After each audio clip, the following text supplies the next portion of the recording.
Hello. Hey everyone.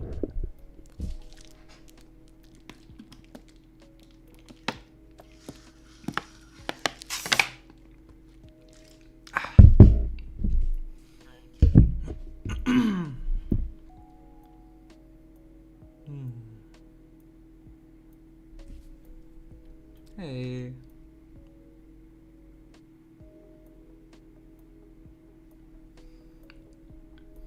Been a minute. Yeah, it has. Yeah, I wasn't feeling too good on Thursday, so I skipped out on stream. My head was hurting too much.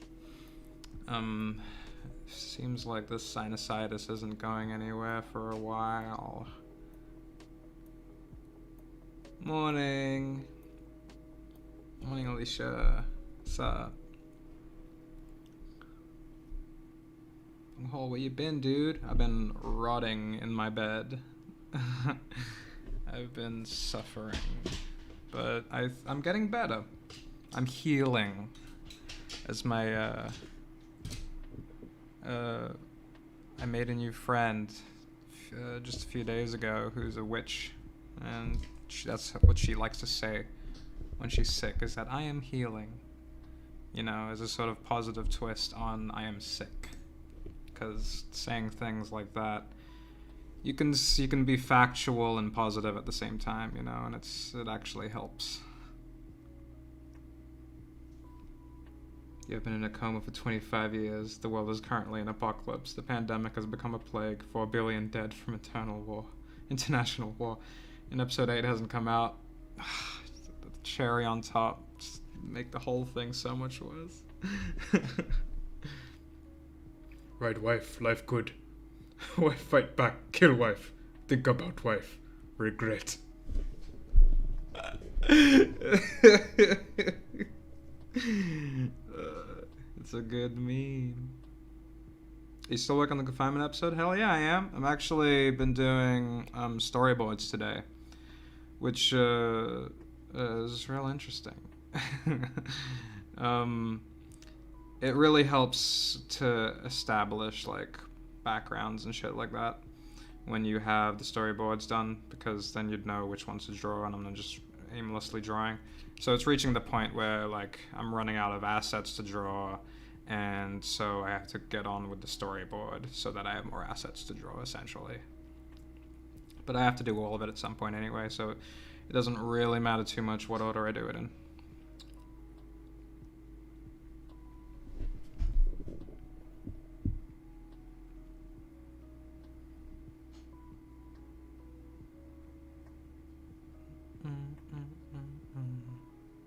League is garbage, Bung is eternal.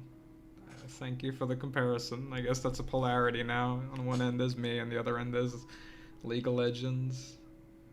Or Rocket League. I actually don't know what people mean when they refer to League. I could be talking about fucking Justice League. Hello, comrade. Hello, Soviet Union. I notice you like every single stream. What does that say about me? Major Lazer is a good taste. Yes. Yeah, Major Lazer is great. Do you have a long-term plans for the story of Confinement, or is it being made episode by episode? A bit of both. Like, I have a general direction and an expectation and a limit, I guess. But the story kind of shifts focus as I shift as a person. So what I had planned for Confinement, I don't know, 6 months ago was a little different from how I have it planned now. Like, it just changes. I'm storyboarding for the first time, my brain is like, oh no, can't visualize. Yeah, it gets rough. It gets rough. It can get rough. Turn up your mic. Sorry. It's because my mic is on actually this side here, so I should probably move the chat over to the left as well. Yeah, this is more proper actually.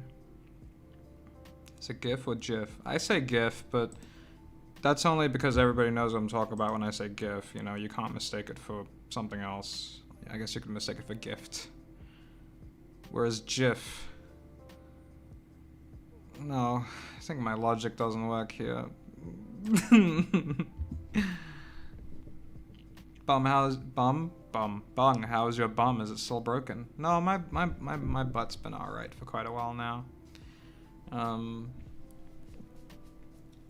Although my back stinks. I wonder if my back pain today is connected to that accident or if it's just always been like that and I just haven't noticed because I've been trying to ignore my back for years, and now that I'm like here and paying attention to my body now, it's like, wow, man, my back really actually hurts, and I've just been trying to suppress it this whole time, you know?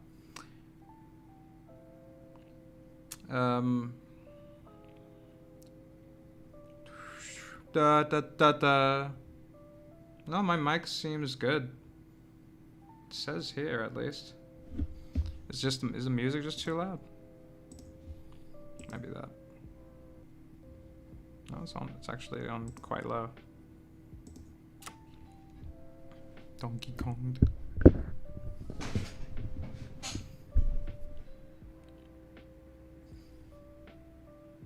How do you keep injuring yourself? It's just being human. Everybody gets sick, you know. I'm sick right now. That's my injury. I guess if you could count that, that's my injury. I fell down the stairs once, quite a long time ago. At this point, that was an injury. Now that one did come from like a neglect of awareness. Me getting sick is that's something that just happens, you know. It happens, everybody gets sick. We get sick even when we think we're just having a shitty day. It's like, no, that could be fatigue or headache from a sickness. This back pain gang, seriously though, don't ignore pain or I'll be angry. Hell yeah. No, I've been paying a lot more attention to my pain lately. And something that the sinusitis has actually been teaching me is to pay attention to my pain, because it's literally right there, like right in my forehead. It's this tension, this insane weird headache that's just there, and it just swells up, and it's something I can't avoid because it's kind of a unique pain, and it's like, wow, you know, sometimes I sit with it and I just try to accept it. I think it's kind of important because when it sucks worse when you're like, oh no, this sucks. Oh, I'm in so much pain. I need to get out of here. I need to do this or that to try and avoid the pain. I need to, you know, it only hurts more when you're complaining about it and you want to get away from it. But accepting it is a really good part of just dealing and vibing. Bread, but in French. Pan.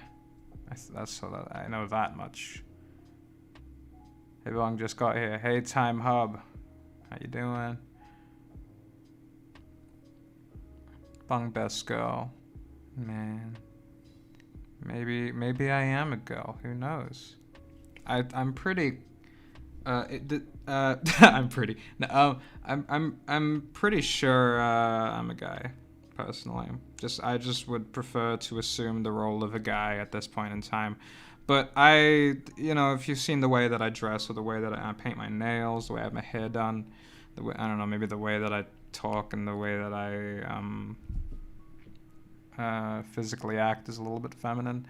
But that's just because I don't give a shit, you know? Like, who cares? Like, I want to act the way I want to act. I want to do the things I want to do, as long as I'm not hurting anybody, you know. I don't see why anybody would need to get offended. How was Funny Monkey Friday?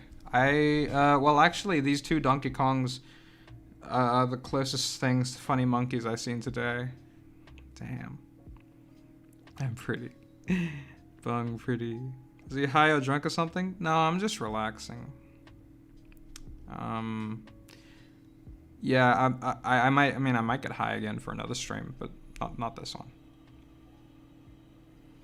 Yeah, Bong, I was that guy when we were watching that Spy Kid movie. Yeah, I remember watching Spy Kids 3.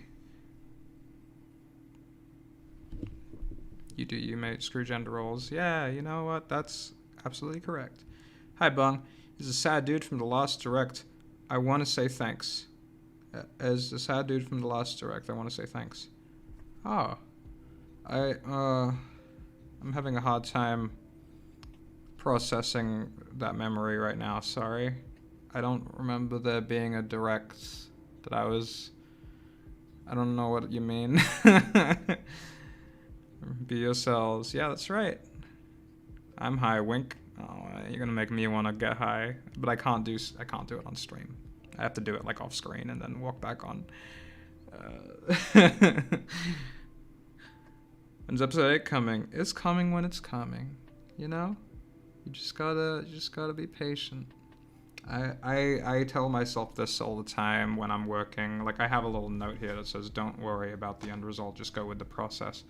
Because making confinement takes so fucking long. And if I were to think about the end result every single day, I would lose my mind. And then I would get anxious, and then I would rush, and then I would quit. Gender roles are done. We should all just be. That's right. I was thinking about titling the stream Just Be, but instead we have, what did I put in? Like being present or something? Yeah. Wanna get high? Never mind. Well, we'll get there. Get there. Share the weed bong. No, I'm low, dude. You sound tired as hell. You doing alright? Yeah, I've just been kind of like, I don't know, I've just been watching like a movie, so I've just been kind of quiet in the head. It's a pretty chill movie. It was a movie starring Lakeith Stanfield. It's called Sorry to Disturb You, or something. Sorry to Bother You, I think. It was really good. It's really weird, Nazi. Take a nap. You look tired. I'm not tired at all. I'm just a guy in a spaceship and just vibing out. And also, I don't want to ruin my sleep schedule. I'm on shrooms because I got no weed. Oh, well, there you go. I hope you have a good time on shrooms. I hear there's actually like a 6-hour guided shroom soundtrack by this musical artist named East Forest. Which I know, fucking that's a cool name. Yeah, he's made a 6-hour shroom trip. Actually, just remembered his name as I started saying that sentence. I was really worried I wasn't going to be able to remember his name. That's crazy. Thanks for the €5, sorry, Menso Alu. Where's Aiden? The fat guy still hasn't uploaded yet. Also been a fan since before your confinement series. I can't tell you what Aiden is up to right now, sorry. I hope he's okay. I love that guy. Have you watched The Social Dilemma? Yeah, actually, I have. That was pretty interesting. Like, some of it I already knew about, and then it just kind of just... A lot of it, most of us kind of already know to some degree. But, I don't know, I think that documentary did a very good job at, like, really tying in why it's important.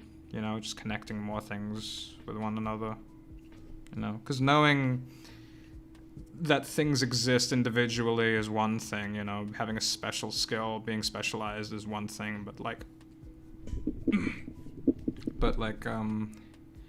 knowing how they connect and the cause and effect of how everything works is a completely other thing, and it definitely fucks with you as you begin to develop your morals as you get older, you know. And it's like, oh, okay, well, if we do that, then it'll go against my morals on that aspect, and then it just gets more complicated.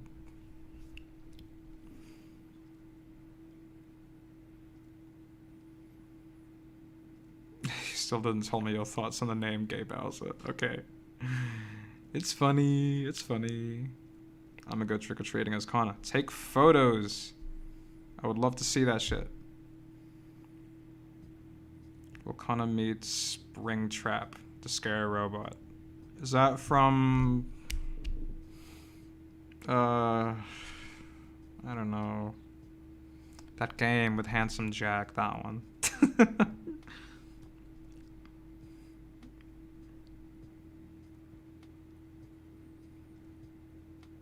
It's pretty cool that you can just express how you truly are and don't subconsciously change yourself based on being around others. I mean, everybody does that, but I appreciate what you're saying. I'm trying to be more authentic. Like, that's, I think being authentic is important.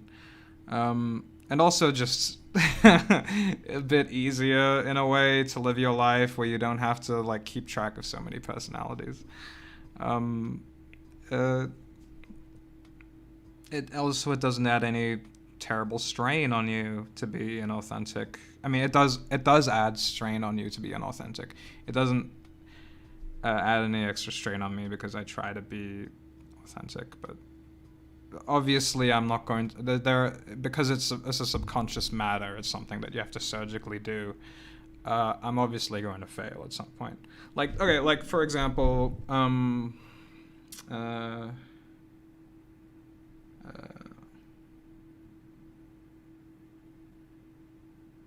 it's also a subjective thing. So like, some people would say that I'm inauthentic because I decorate myself. Like I paint my nails or I cut my hair this way.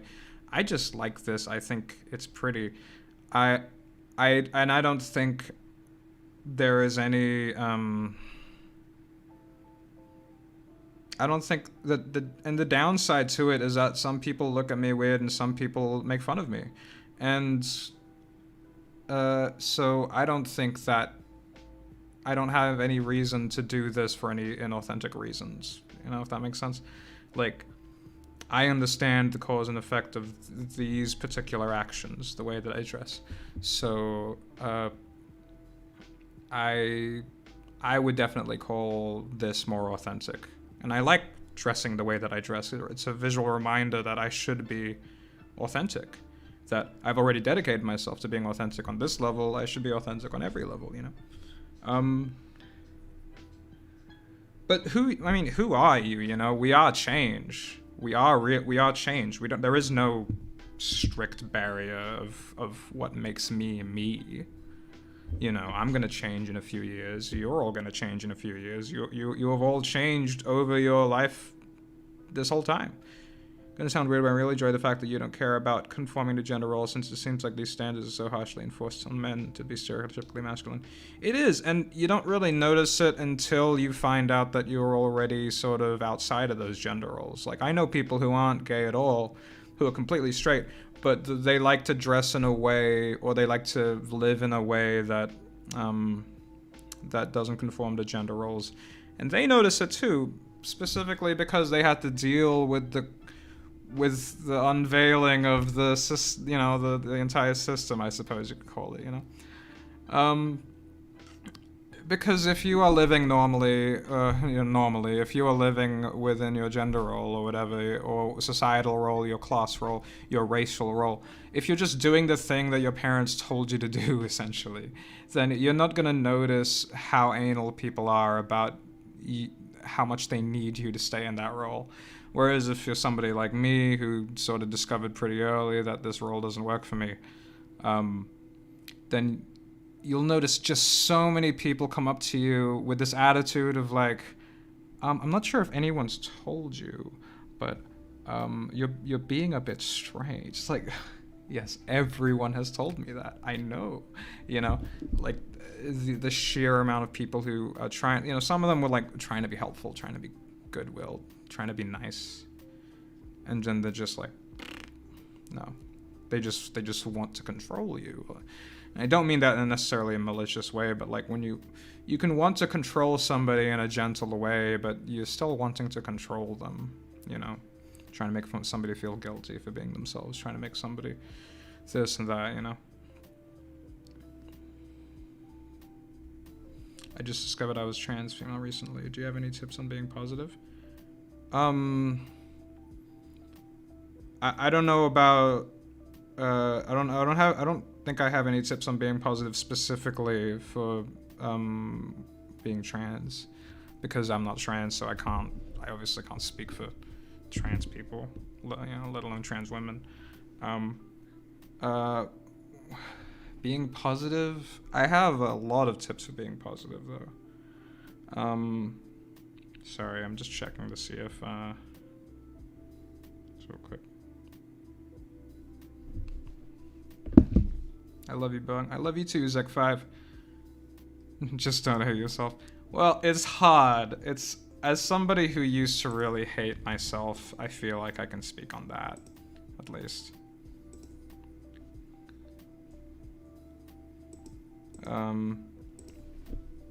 Wish being high wasn't a crime here where I live. I know what you mean. We vibing again? We vibing. So no mention on SCP then, eh? Going to sleep then. Alright, you go to sleep, Ivan. I already mentioned it earlier, though. I have no pronouns, don't refer to me.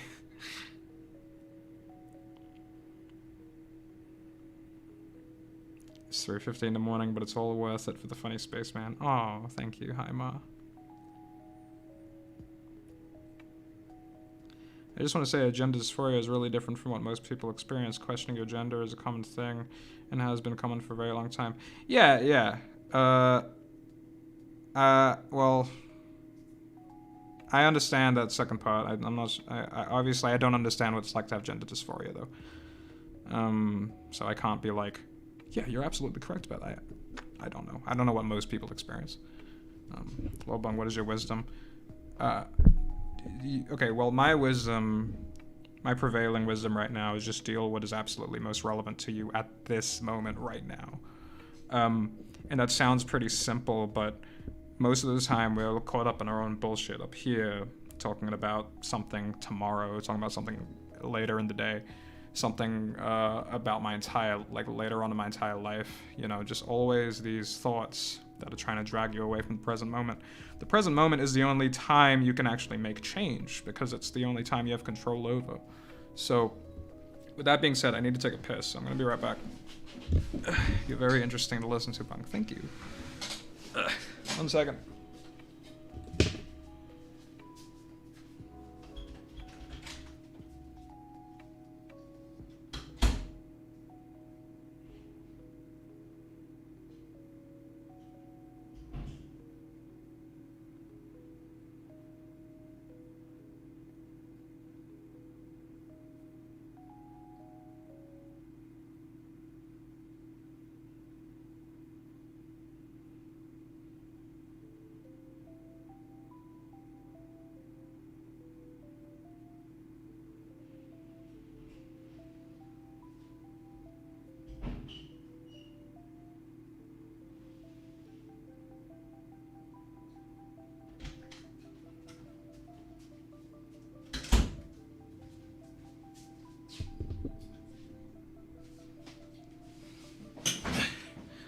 You know, I was just thinking about earlier, there's this terrible... Hey, TJ. Yeah, we just vibing. There's this terrible hypnotic thought that sneaks into my brain every single time I'm thinking about the future. And it's this belief that somehow I'm going to be improving my life or my future by anxiously thinking about the exact same thing for like an hour, you know? And...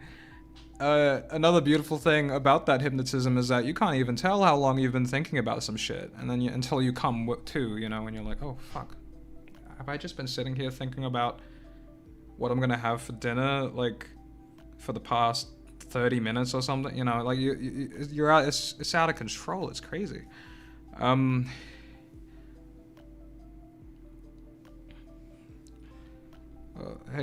Well, Stealthy Zorak will be an upcoming episode besides episode 8. He was in the trailer, and I definitely want to have him in future episodes, because he's just got an amazing range of voices. How many times can you pee at once? It depends. You know, every now and then I have a stream where it's like I pee every 10 minutes, and it's terrible. Guys, he's not done with confinement. It'll come out when it comes out. Patience is a virtue. It really is. You know, I'm not just saying that because... you know, it'll stop people from asking me too often, but it is actually like life-changing, you know. It's a life-changing virtue to decide to work on patience, and it's pretty easy. All you have to just do is do the opposite end of that particular demon. It's all just about where you're facing and your direction. So if you want to learn how to be patient, then you start accepting people, or you start accepting how long it takes for certain people to do things. You start accepting the way people talk that you otherwise find irritating. You know, all of these little things that you know you could work on. These tiny little things that you know you can accept. And it really trains that muscle of being able to accept nothingness for a long period of time, to accept irritation, to accept pain. And suddenly it's not suffering anymore. It's just an experience of pain that's temporary, and then it's over, and then you move on with your day.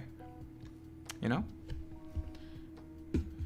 How could I be 30 minutes late to a bung stream? I am a disappointment. You're not a disappointment. Is it 30 minutes? Oh, that was fast. Opinion on a good hug? I mean, a good hug is good, but, not everybody wants a good hug. Not everybody wants a hug. Well, okay, that's not true. Not everybody wants a hug all the time. Some people are attached to hugs in a way, and I'm just speaking from experience. I used to be attached to hugs in such a way where I thought a hug would be appropriate for every emotional healing at every stage with everybody. And no, some people just don't like hugs, and that's the way they are. Do your fans know your name? Should I just address you as Lord Bung here? I think people know. It's not a really big deal. You can call me whatever you want. I respond to both. I become enraged when I receive too few napkins. Can't fix it. Well, you can't fix it because you just told yourself you can't fix it. And that's fine. That's just where you're at right now. You feel pain. Yeah, I know you feel pain. I don't know if that was an argument against what I said, or if that's just a random exclamation about pain. I only want a hug from the people I trust. Yeah, exactly. Like, we all have our limitations. There are some moments where I'm willing to let strangers hug me. I think I probably hug most people, actually. I miss hugs. Touch deprived as fuck. Ugh, you really be like that. You really do. I was talking to my friend about your older videos, and I was like, yeah, man, I remembered when Bung reached 50k, and then I realized it's been some years. Man, it's crazy. I feel old now, Lamau. Yeah, I mean, if you feel old, how do you think I feel? Just like being intimately intertwined with the time that these videos came out, That feels ancient to me. It feels like school, We hugging in hazmat suits, yeah. First time I've caught you live. Big fan, dude. Love your art/skill. Thank you, Spunky, dude. His real name is Lourdes Bungus. You look like your name would be Dylan. I look like a Dylan? I don't know if there's a name-related meme out there with Dylan. It's probably the worst, I want a hug from you, no homo. I'll hug you too. I'm stupid. No, don't call yourself stupid. Unless you mean it in a loving way. Now I'm thinking about being hugged and it's making me sad. Oh. Well, the positive side to that is that you know what makes you happy. And a lot of people don't know that. Like thinking about how, yeah, I miss this, but the fact that I can miss something, shows that I have room in my heart for love. I know that sounds really cheesy, but yeah. We're all aging and growing with confinement. We are. Lamau and Dylan. I'm an OG, was here 400k. Whoa. Might have just got myself my first girlfriend. Hey, congratulations, little shawty. Yeah. Remember to listen. Listen. Listen. That's the most important thing. That is the baseline thing to do, is listen. Even if you're not in the mood for hugging or kissing or expressing passion in whatever way, that you're just like, at the very least, just listen to her. That's my advice. I don't know. I know you didn't ask for advice, that I'm just giving it. To be honest, what is a relationship? Yeah, that's a good question. Yeah, it's like a weird manic togetherness, like a weird private group of 2 or more people, usually 2. And And then there are these like social traditional rules around them that we're drawn to. It's interesting, you know, depending on how much you want to conform to society versus how much you want to be yourself. I'm going to call you Dylan from now on, and there's nothing you can do to stop me. Okay, but I'm going to definitely forget. Be like, who the fuck is Dylan? Why is Dylan more popular than me? You know, they're just talking about him in the stream. I exist despite God. Yeah, dude. Anyone watch Super Science Friends? Fuck yeah, I watch it. Damn, I don't even know when I subscribed really early on, though. Yeah, I bet.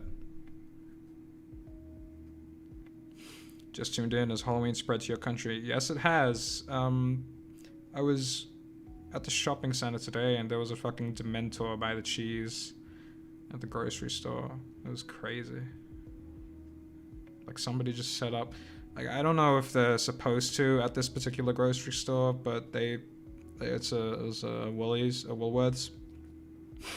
But every year they always do the decorations, and it's real cute, but it's kind of like half-assed, you know, and it makes me think, like, are they doing it out of their own pocket, or are they getting paid to do this? You know, either way, it's funny to me, but it's still kind of cute. Can I ask any tips on coming up with stories? I have many, but they all feel way too long for first projects. Oh, well. I mean, it's only way too long if you, I guess if you have a time limit. But a good idea is to do a story that already exists, which is all of them, I guess. But to do like a specific story that already exists, just so you can get a feel for how to approach every single aspect of making the story. And then once you know how to use the tools of story writing, of story making, you'd end up feeling a lot more confident in doing whatever the fuck you want, essentially. That's my idea. Just go with a story that you really vibe with, that you're like, yeah, this is the kind of story I want to tell. Let's see if I can do this. Thank you for the $5, Kenzie Genus, or Jonas. I have found some cheese. Alright, good on you, Tyler Walker. But I just slept like at least 12 hours. Yeah, I've been feeling that lately.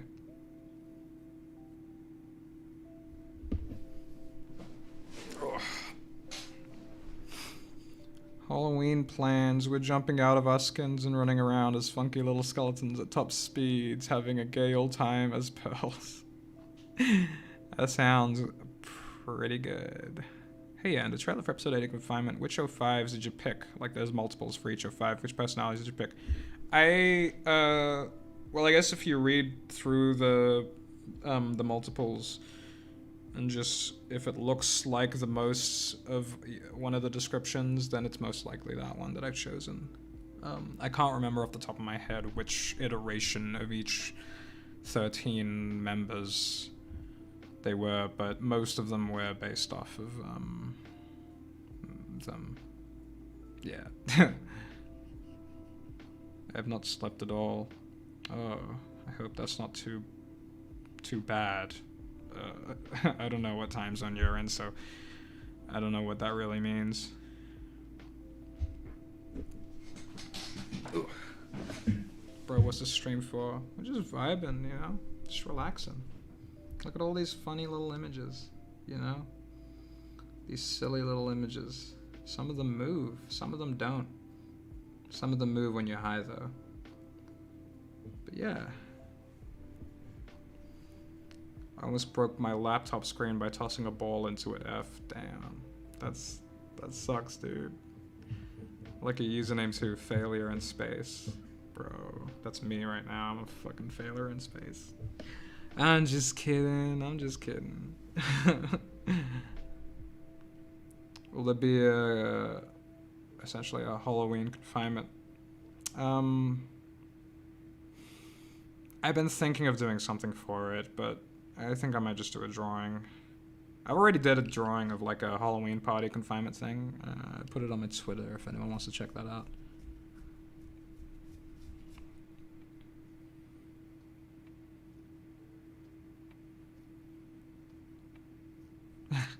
Who's Frank and why am I vibing to be quite like him?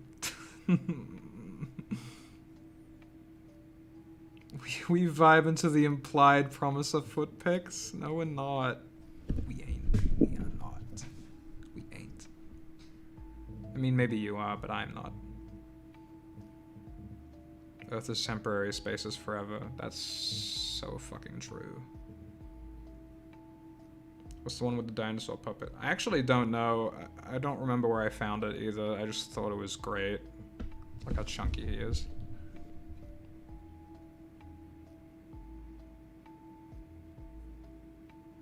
In the trailer, the ethics committee is recorded as 053, but according to the SCP website, it's 054, counting down from 1 to 13 AD to ITD. Was this a mistake on purpose or neither? Actually, don't even know what you just said. I'm sorry. Technically, this isn't spamming. Oh boy. Sounds like the chat's gonna go a little quirky. I'm not here for any reason. Me neither, though. But that's fine.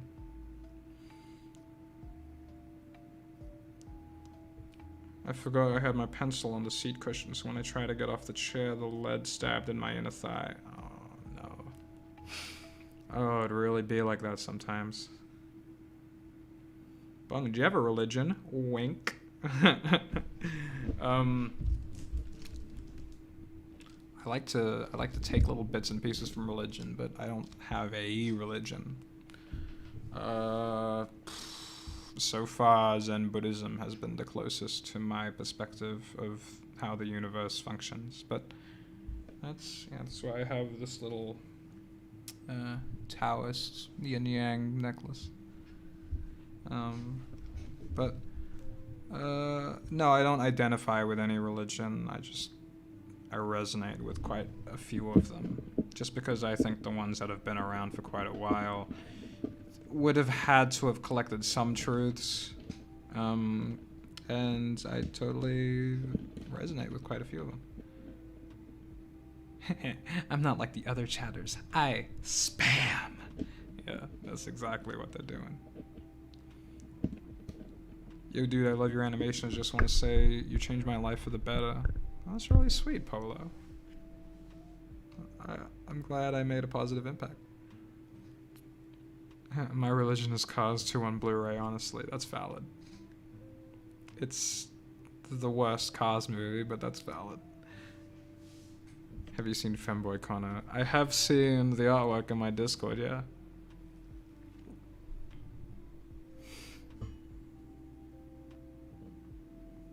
My therapist, 2 Donkey Kongs don't exist. Do you have any phobias? Trypophobia, megalophobia, etc.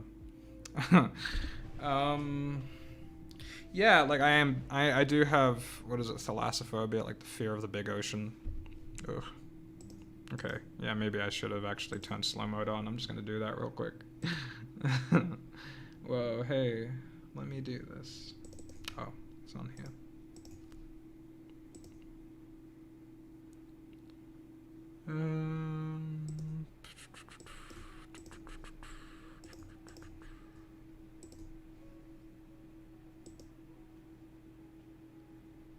Oh, it's edit. It's the edit button now. Enable slow mode. There we go. Done.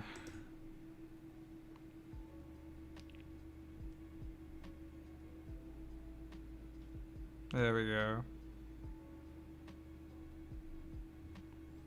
Have you seen my art of Femboy Connor? I probably have. I'm not really sure if I have, but I probably have.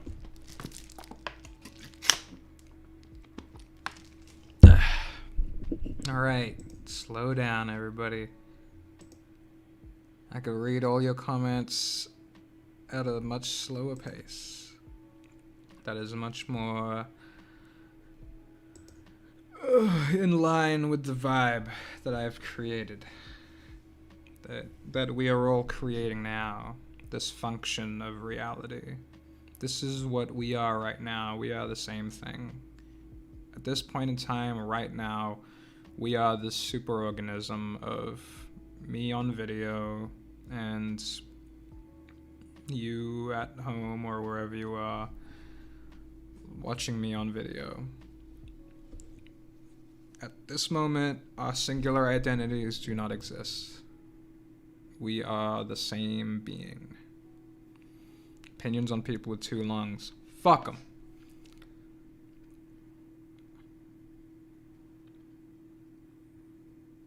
Have you ever been murdered while typing assent? Uh-oh. Uh-oh. Honestly, I have to say 2 Donkey Kongs, much better than just the one. Yeah, I agree. I agree. How come Biden Fall from those Spy Kids isn't up there? That's a good point.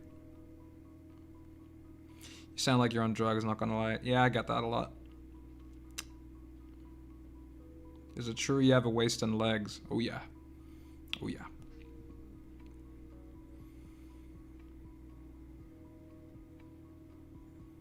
You make an episode where you mix 2020 confinement in an episode. I feel like this episode is gonna unintentionally do that anyway, even if I try not to. So, you know, like people are gonna see relevance that they want to see in a piece of art no matter what. The point of an artwork is just that it's mostly a mirror anyway, or at least a good art in my opinion, is that it's mostly a mirror anyway, and you're probably gonna see something that you want to see. But yeah, I mean, a lot of the things I'm going to talk about are pretty relevant, but in a more of a timeless way rather than a 2020 way. I mean, I'm going to try. I don't know if it's going to if it's going to be received that way. Obviously, I couldn't control that. You sell LSD? No, I don't. And even if I did, what the fuck would I tell you? How long have you been vibing in space there? Since the beginning of time. That's how it feels, at least.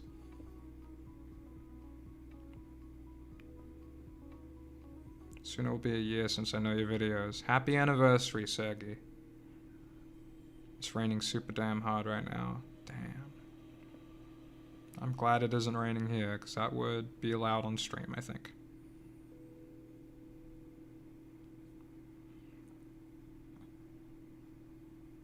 I want to know his favorite bread is.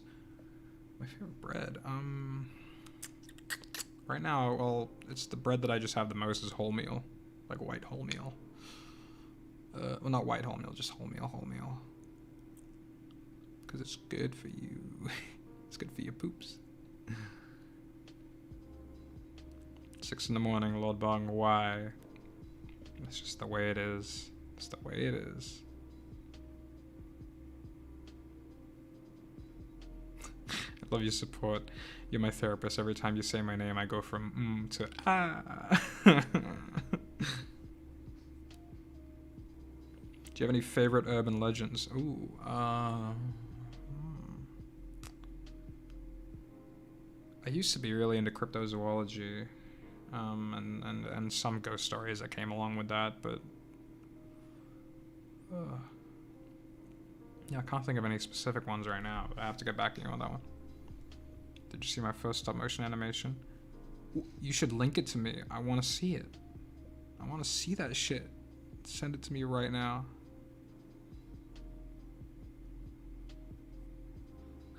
I'm stupid. Hee hee hee. Yes, it's true. Haha. I'm sure you're not stupid. Yeah, we're all a bit stupid, in my opinion. But, you know, how do we learn if we're already, you know, big brain? There's always something to learn. If you keep expanding your circle, there's still gonna be whatever's outside of the circle. It's just never gonna end. So you gotta find your way into that motion without burning yourself out, but also without doing absolutely nothing. You find your own pace, you find your own way. Some people know, some people need to be shown to know, and some people don't know. And that's just the way it is. I've been including quite a lot of hints about Connor's origin. Does he actually have some demonic, spooky origin, or are you just including the hints for the sake of entertainment, Lamau? Well, no, I mean, there is something demonic involved. You're just gonna have to watch. Not me, I'm a smarty pants. I'm sure you can you do an animation on Siren Head? I might reference Siren Head. Linked on Discord. Alright, I'll watch it after stream, but thank you.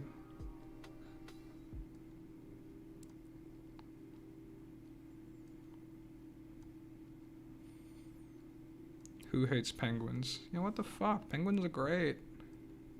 I need to go to the bathroom again. What's wrong with my bladder? And when I'm back, I want people to give me a list of things. Not a huge list, just a really small list based on your own knowledge, not on Google, about why it is I could be peeing a lot, and then maybe I'll learn something.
Whoa.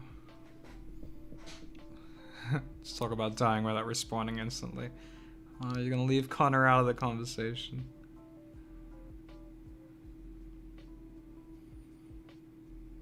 Whoa.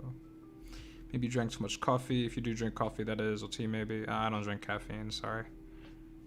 You're unconsciously nervous. I'm a little tense because I have a bit of a headache, but I don't think I'm nervous.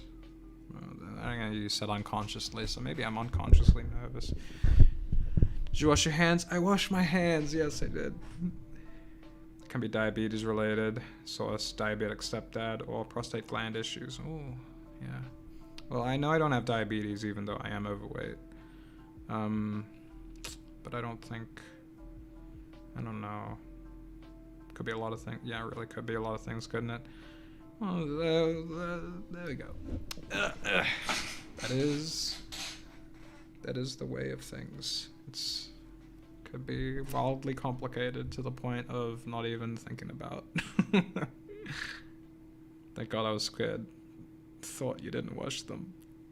Always wash my hands.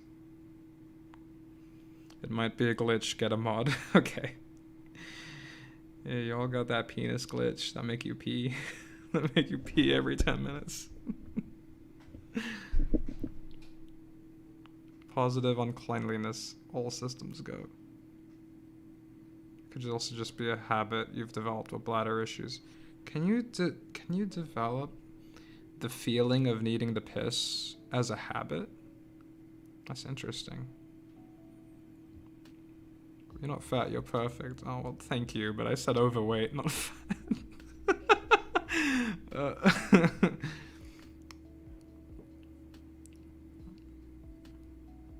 Those mushroom men SCPs were straight up chilling in the inner sanctum. They were.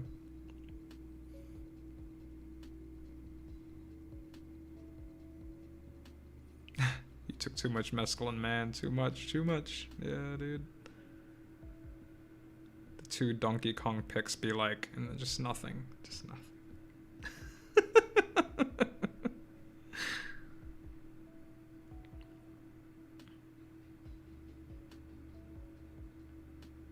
Can you make more reps? I am making more reps. It's not right now because I'm chilling on stream. Yes, you can develop piss habits. That's so interesting. I did not know that. Because I'm just responding to the feeling, you know, in my what I assume is my bladder. You know, so I'm just like, oh, this means I need to pee, so I'm gonna go pee. And I've had moments in my life where, like, as a kid, I had to hold in my bladder, and it was just so much pain. Like if I was on a long, you know, road trip or something, and I had to hold it in, I just didn't want to have to deal with that pain. So I piss when that happens now. Am I supposed to feel that pain? Like the pain of needing to piss for a while? Danny is perfect hug shaped, I reckon. Oh, thank you. Do you prefer coffees or sodas? I do prefer sodas, but I'm trying to cut down on just all of it. You know, I've already given up on all caffeine. And now I have it like in insanely tiny doses every now and then, sometimes by accident. But sodas are something that I still do drink. Name reveal. Well, no, my name's been out there already, but yeah, I mean, it's probably a name reveal to you. As long as he's not overweight, he's thick. That's right. It's about your perspective. What do you think about SCP Animated? And did you ever heard about YouTube channels that, the Stupendium? They recently hit 500k subs and they make amazing songs better than anyone. Amazing songs better than anyone. That's a real sell, actually. I'm gonna have to check out the Stupendium.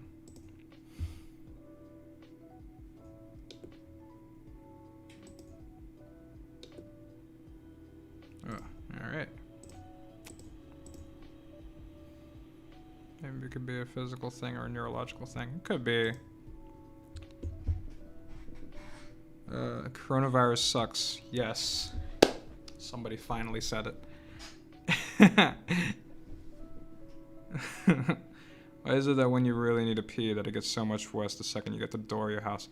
I imagine it has to do with the anticipation. You know, you're getting more excited, so it's harder to control.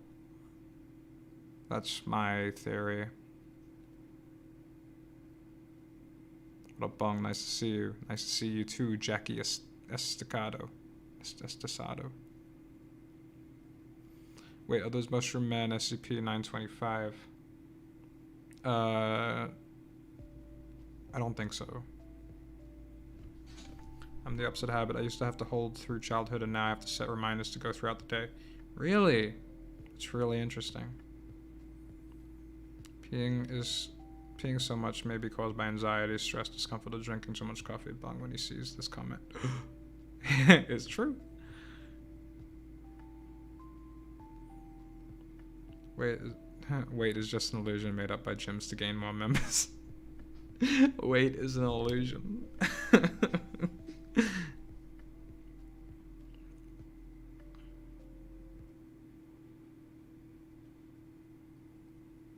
Caffeine has helped me in so many ways, mentally and physically. Less than 4 months of cutting out Pepsi Max was already healing my heart.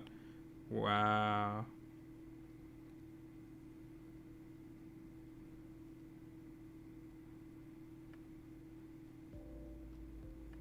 You guys are obsessed with peeing a bit too much.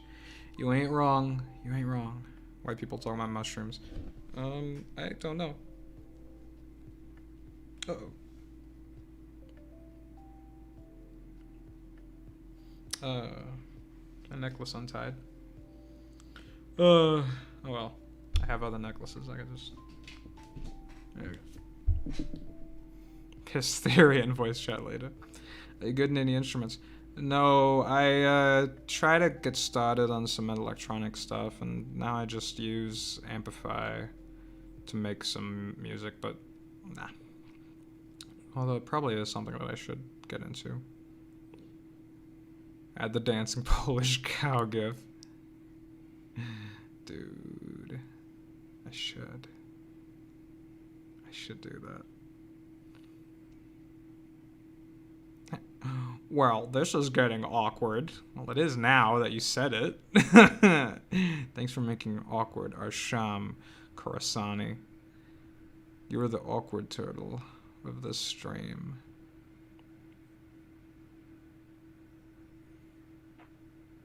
How come there are only 180 people watching this even though you have almost 1 million subs?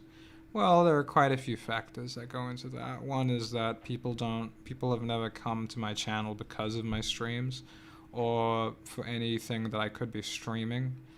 Um, Another reason for that is that I accumulated this number over a vast period of time, which means that it's more like just waves of people come in and leave, and some people stay, but it's mostly just waves, and I'm fine with that. But yeah, that's I think that's it. I think that's it. I'm sure there are probably other reasons. Do you watch anime? Yeah, a little bit. Like just the other day, I watched Afro Samurai, with my patrons. That was really cool.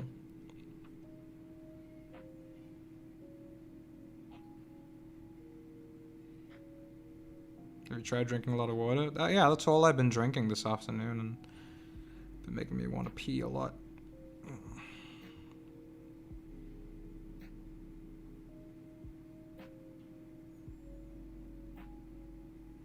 Baguettes are good, but they're superior to bagels. I'm hearing people talk about baguettes and bagels a lot. May I DM you a picture of Garfield on Discord? Yes, of course, you may.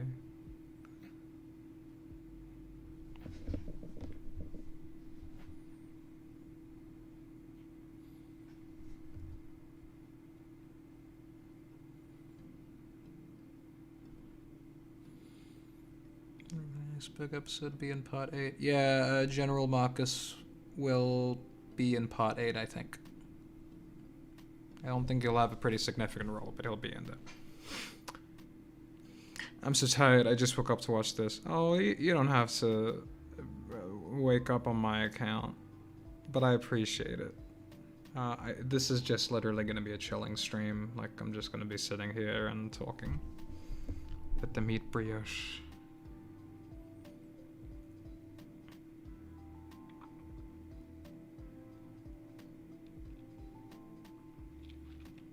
But with the turret shooting at the episode 8 trailer, you'll see. You'll all see. Yeah, I gave up soft drink a bit before you did, I think. It's been good. Ironically, feel more energized and less sleepy. Yeah, you're more intimately in line with the actual energy you naturally produce and you get from all the food that you're gonna have to, and the drinks that you're gonna have to replace all that energy with, and it's a lot more controllable. It's not just a coke hit, essentially, you know. How you do American accents so well. I'm glad that you think my American accent's so well. I done well. I don't know. I think it's pretty standard. But yeah, I watched a lot of cartoons as a kid, and they were mostly American. So that's probably it. That's probably how. Also, just listen to people, you know? Like, when a character really gets dug into your brain, is like, that's a cool character. I really want to embody parts of that character so that I could tell stories and do impressions and stuff. You know, actually, it might have been that. I did like trying to do impressions as a kid, so it might be that. Damn, I can't send you a Garfield pic. Oh, okay. You just put it in, like, in the Discord, in my Discord somewhere appropriate, and just ping me in that one.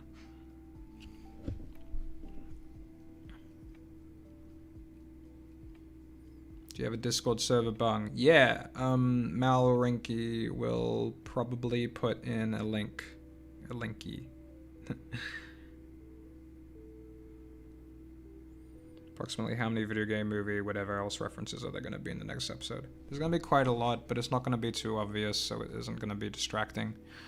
But, you know, if you just so happen to have seen all of the movies I've seen, I guess, then you'd recognize them.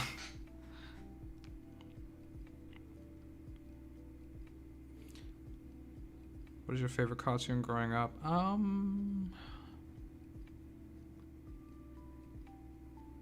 don't know, man. I G1 Transformers, probably one of them. Boy, you say my name wrong again. How do I do this? How do I do it? Malrinkai? Can't be that. can't be that. It can't be that. Thank you for linking the Discord anyway.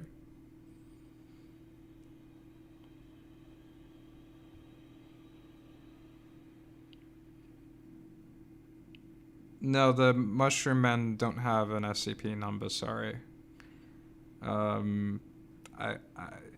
They're all like various references to, well, to mostly to The Last of Us, like the clickers on The Last of Us. But I wanted to give them all their own designs, so it's like they're infected by various different kinds of fungal infections.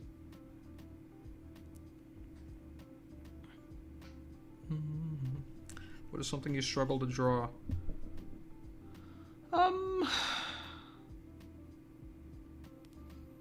There are some things that if something is more complicated, it's obviously a bigger struggle, but I think that's the general rule, of things. If I'm drawing like a body and then I'm already like halfway done with that body, and then suddenly I realize, oh, actually, I don't know how to draw this pose. I'm gonna have to draw it, but the body that's already been drawn is drawn, so I'm gonna have to try and work with that. And then it only becomes a challenge if you're trying to make it 100% accurate, really. If you're trying to make it really accurate, if you want some kind of consistency. But right now, I'm kind of okay with being loose about everything. It's kind of tricky. It's kind of tricky. You just have to just be okay with it. Sometimes that just doesn't work. If you put too much expectation on yourself, if you keep beating yourself too much. Garfield's Hot Beach Belly Ball. Well, that's it. That's just it, isn't it? Like, wait. Oh, wait. No. Okay, so yeah, it's a picture of Garfield with the suction cups on his hands. And now people are sending other little Garfield images, like Garfield as Joe Swanson from Family Guy. Ain't that just a treat? That's just how the universe works, I guess. One Garfield after another. The black guy smoking an SCP. The black smoking guy. Will the black smoking guy an SCP? If yes, will he ever be in a confinement episode? Probably not. I'm not sure how to put Major Lazer in confinement, but if they ever asked me to be in confinement, that'll be insane. That would be too insane. That I wouldn't believe that I was alive. I'd believe that I was in a massive lucid dream.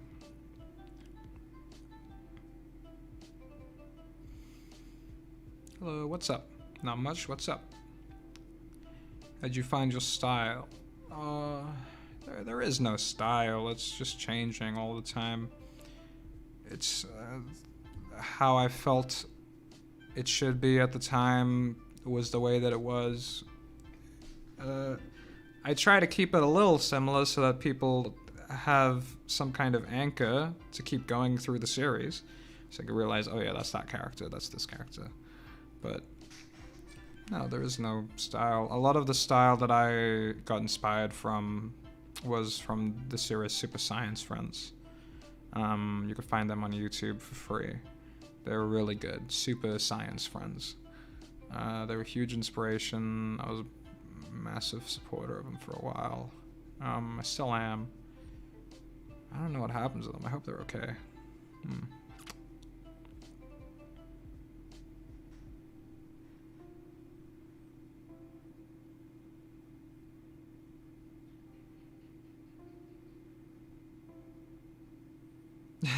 Fun, can you put up the fish fear me, women fear me hat? I should. Where is it? Oh, well, I don't know where it is. If you could find it, that'd be great.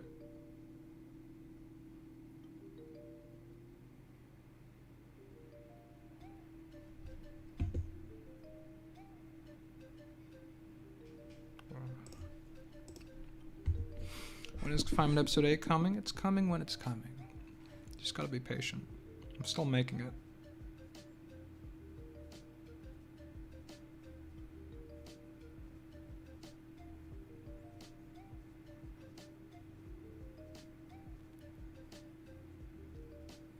Pretty sure Tin Man's just working with stuff like commercials for companies right now because SSF doesn't make them a lot of money. Yeah, fair enough.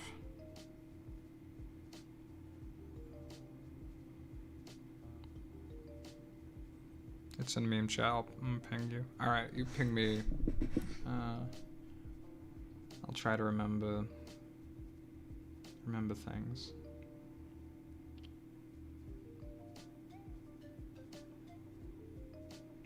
Oh man.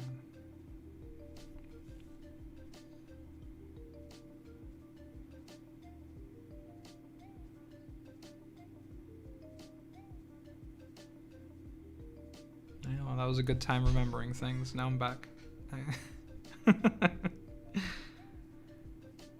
Right, I'm seeing a lot of questions that I've already answered being asked again.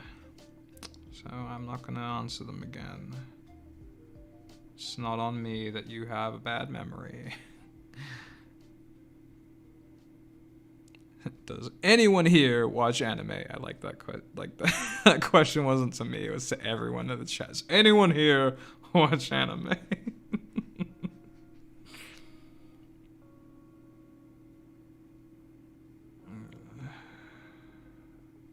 Did you see my last comment? I'm gonna have to scroll up.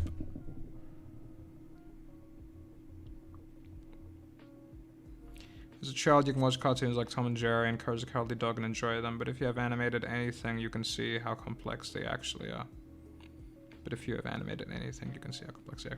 Yeah, you kind of take it for granted when you see animation. You just think like, oh, well, it left that impact on me, so therefore it must not be...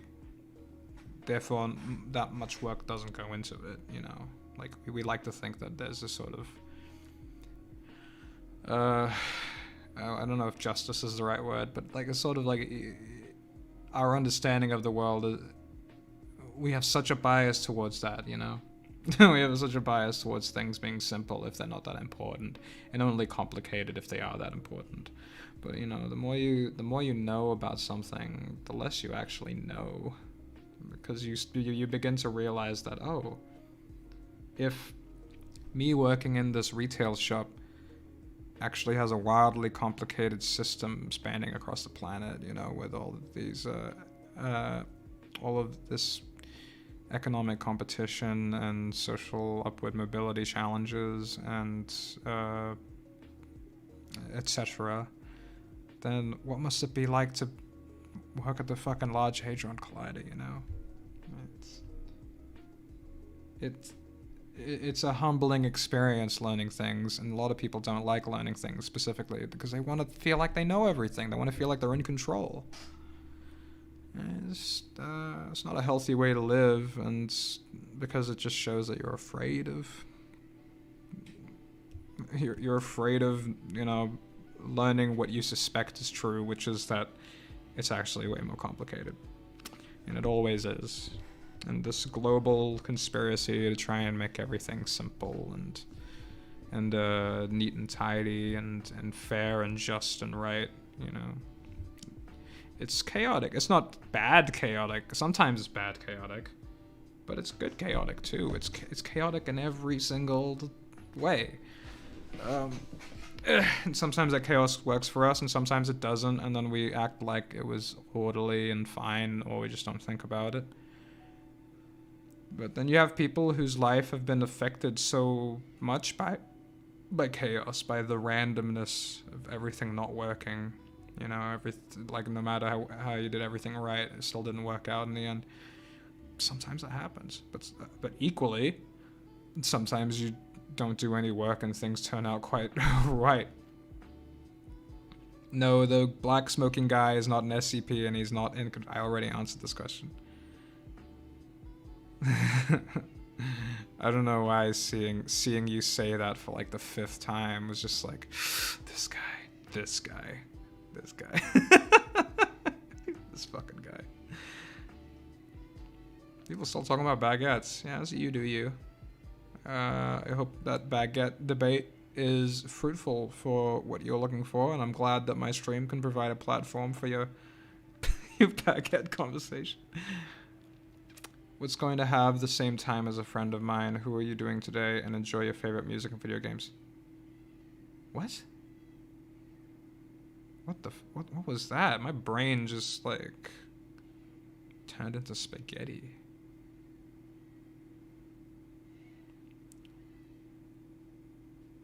How you doing? How are you? I am okay. I am okay. I am just sitting here, streaming. Yeah, sorry, let's let the music keep playing. Yeah, I'm pretty relaxed. I got some work done. I made some beautiful lunch. Well, I made some like mini lunches actually. Enough about my boring life. We're here to talk about. What are we here to talk about? I guess it's up to you guys. Bagels or donuts with cancer, if you think about it. Yeah, I've been reading that exact same comment like 20 times in this chat. People really want. People really want to make that a thing. What you working on? Confinement. What else? You know. I mean, I'm also working on myself, but that's. What is the current state of the confinement series? It is still being made. I'm still making it. Topic shifts from stuff like gender identity to Garfield in an instant, and I love it. I'm glad. Everything is worth talking about, you know?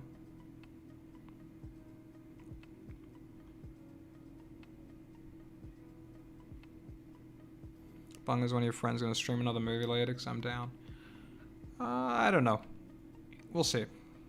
We'll see.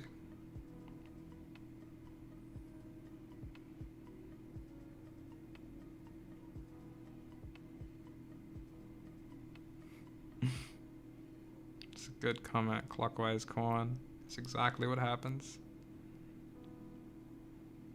Bagels are just food. I don't know. I've never had one. Well, then how do you know it's just food? Well, I love you. Have my children. Well, thank you, but I don't want them. I don't want to take care of your children. I'm sorry. It's your responsibility. You read any manga or watched any anime? Yeah, I watched Hellsing Ultimate, and I've read Berserk. You know, I just chose some of the edgiest ones, but those are the only ones I could think of right now. Glad you like my fan-made cover for Confinement soundtrack.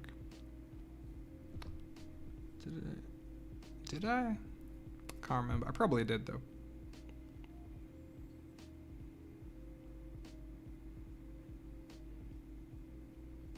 Oh, I can finally talk if you stream in the Discord.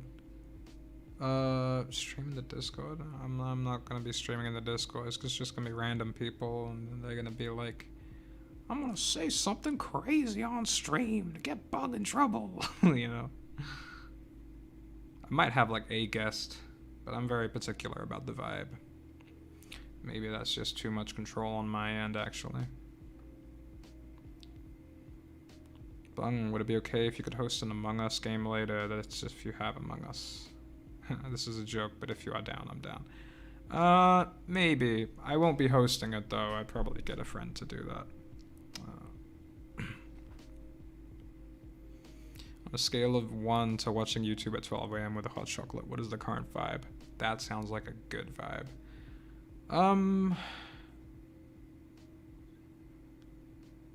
Maybe a 7. Maybe a 7 out of 10. Maybe a 7 out of 10, yeah. Yeah. Yeah. That sounds about right. Can Connor use other powers other than dying? Other than dying. You'll see. You'll see. Other than dying. We all have that power, bro. Hello, I'm kind of new here in stream. What is this about? We are simply vibing. We are talking about whatever comes up. I mean for Patreon chat bung. Oh, yeah, that's different. I do that. I have more trust. that would probably go better.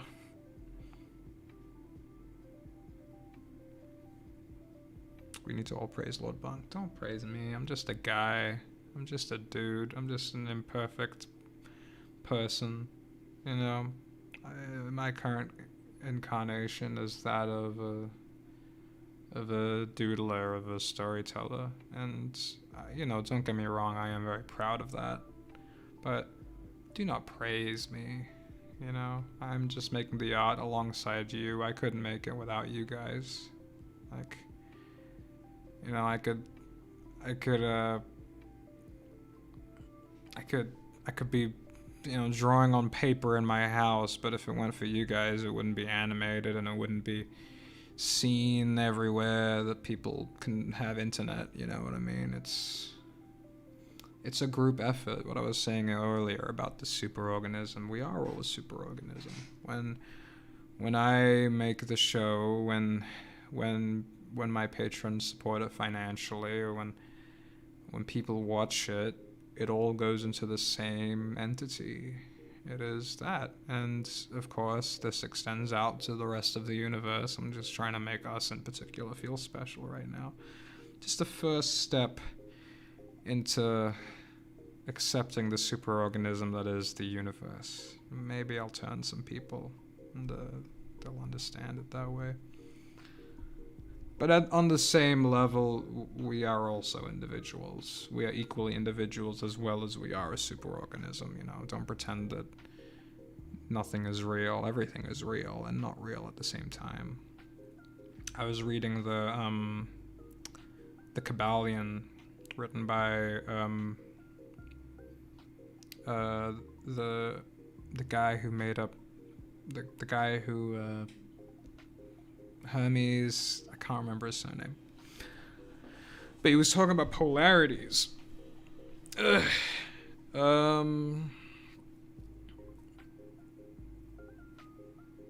superorganism, disgusting. This is blasphemy to the machine. Oh shit.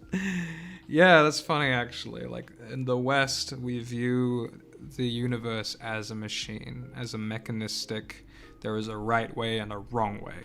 There is, you know, like a strict, cold, mechanical way of looking at the world, because we have built society and we have defined society by what we've built, rather than how we treat each other, or how we connect with everything and how we connect with nature. It's more like how we separate ourselves from nature, how we rise above and conquer nature, how we, you know.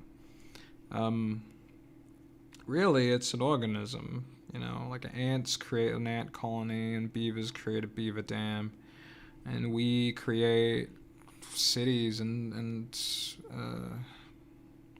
civilization, just all of it. But we're still a part of nature, you know. We are still of this earth. We came from this earth, and the earth came out of us. We exist so the earth can exist, in the same way butterflies exist so the earth can exist. You know, we all are part of this singular linear timeline called now, and that's amazing. That's incredible.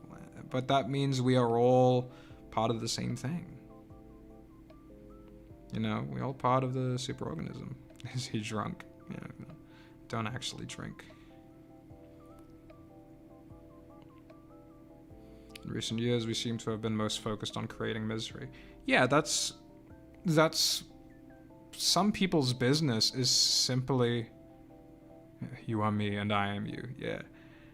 Some businesses specifically are to just help you focus on the miserable things, and therefore you are heading towards it. Looks like I wasted my time watching this. Whoa. Okay. That's your fault. I'm sorry. Earth is not real. What the fuck? And it's real and not real. It's both, you know. We are Stardust. Yes, we are. Joined in just now. I'm so confused, and that's fine. So how other planets don't have humans, so do they exist? I mean, they do exist. I didn't say nothing exists. Everything exists only as much as it doesn't exist. In the same way, you can only have hot and cold together. You can't have them individually. You know, like hot and cold are just, they're only different in that they measure different degrees of hotness. You know what I mean? Like cold is just a lack of hotness, and darkness is a lack of light. They can only exist with each other. So in that way, thingness, existence, reality is the polar opposite of nothingness. So everything is only real because one day everything will disappear. One day everything will change. One day everyone will die. And it's only time that is maintaining this illusion that we are moving forward, and that, you know, one day we'll die, but that's too far ahead for us to think about. And until it starts happening, and suddenly death is very real all of a sudden. But everything is in vibrations. It is vibrating between real and not real. It is vibrating between existence and non-existence, and that is why things are real, if that makes sense. It doesn't have to be in a literal way. It's sort of in a, that's just how polarity works.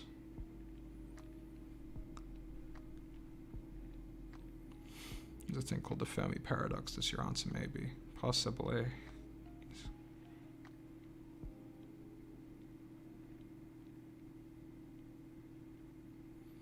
The dangers of Pepsi Max, not the caffeine, but the orthophosphoric acid and others, and the effects of artificial sweeteners on body.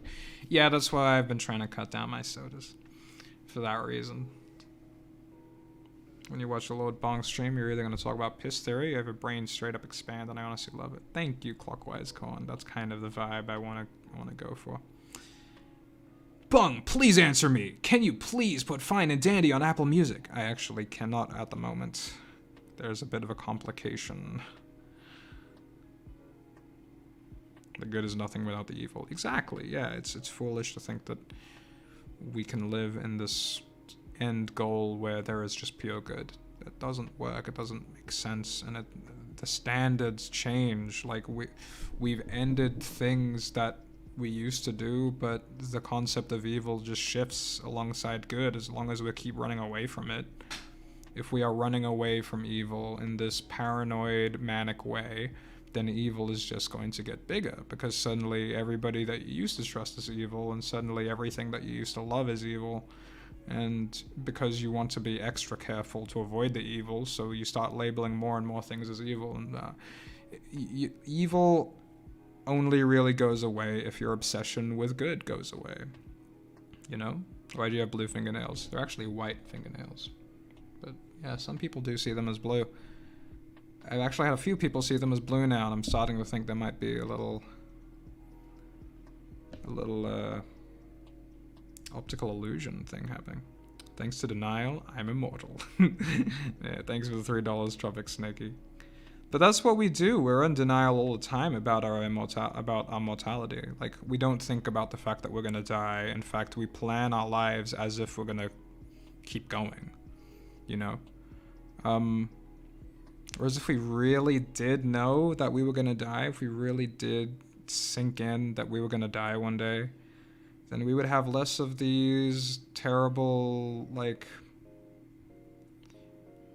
moments in our life where we just completely neglect people and ignore people and hurt people, because we'd understand just how precious everything is, you know? Every single second of it. Where's part 8? Well, it's coming. I mean, I really should just write it on stream that it's coming every time.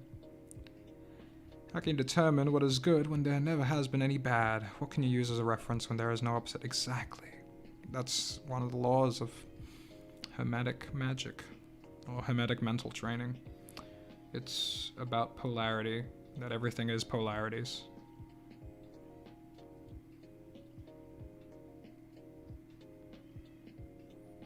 When I quit smoking, I crave ciggy butts from random ashtrays. It takes great willpower, some self-respect, or immense self-hatred to not give in to these nasty little cravings. I think self-hatred doesn't work. I think it works for a bit. I think it can work for a bit, because on one degree you are creating discipline, which is a form of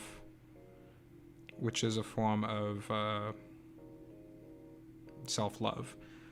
But if your self-hatred goes to the point where it's actually like you think you're a piece of shit, and then why would you want to keep helping yourself? You know what I mean? So, yeah. Sorry, somebody asked, don't Buddhists think that good and evil don't exist? Well, good and evil do exist. It's just that on one level, nothing exists, including concepts like good and evil. But on another level, everything exists. It's just that we shouldn't get obsessed with them. We shouldn't get attached to them. So the whole idea is that if you're attached to your own ideas of good and evil, then you're gonna end up suffering, because the world is gonna prove you wrong one way or another, and it's gonna strain you, and you're gonna have to make really tough decisions based on these things that you've invested so much in, and it becomes like a drug. Suddenly your attachment to your morals, your unchanging, unwavering morals that you're so passionate about, you might as well be taking a drug, because you're going to have withdrawals, and you're going to freak out, and you're going to hurt people, and you're going to kill people sometimes in some cases. So the whole idea is to detach from that, because that's going to be one of the many things you're going to cling to when you're suddenly hurtling towards death in your later years, or if you go through a near-death experience, or if you're meditating really well, or if you're giving birth, or if you're on psychedelics. You're going to end up having an experience where you're going to have to let go of some of these things that you feel you need to keep thinking about, or else you'll die or go insane or be lost, or you wouldn't be yourself or something, I didn't know you're a pure intelligent person. Keep going. I don't think I'm pure intelligent. Have you ever read Camus? Yeah, is he the absurdist guy, like the guy who invented absurdism? I respect it. I'm not sure if I agree with every aspect of it, but I haven't read that much into it. I'm tearing up now. Oh, I hope it's not a sad tearing up. How's your day been? It's been okay. It's been like, I didn't meditate today, though, so that's something that's kind of bummed me out. But again, I shouldn't get attached to that either, Shouldn't get attached to anything. That doesn't mean be dispassionate, and that doesn't mean hate everything. It just means I'm trying to break out of the black and white conditioning that duality has given me since the day I was born, Like, you're born in a world where, as a kid, you have to have black and white thinking, because your brain is really simple, and you can only understand very simple rules, like don't do this, do this, that's bad, that's good. You can tell that's bad because of this simple visual whatever, or you can tell it's good because of this simple audible whatever. It's all very, very simple. But then as you get older, it's like, oh, it's actually wildly complicated, and then you realize at some point that there actually is no such thing as good and evil. People are just wildly complicated, and if you talk to anybody, no matter how many evil things they've done, it makes sense in their head why they did it, and they are a conscious being just like you, and if you were in their position, would you have done the same thing? Probably. And if you were born exactly like them, yeah, definitely you would have done exactly what they done. If you were hypothetically in their mind somehow, but then you wouldn't be you, you'd be them.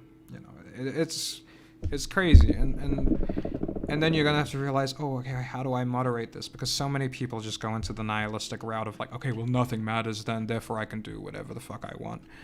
But those are the people who already want to avoid everything.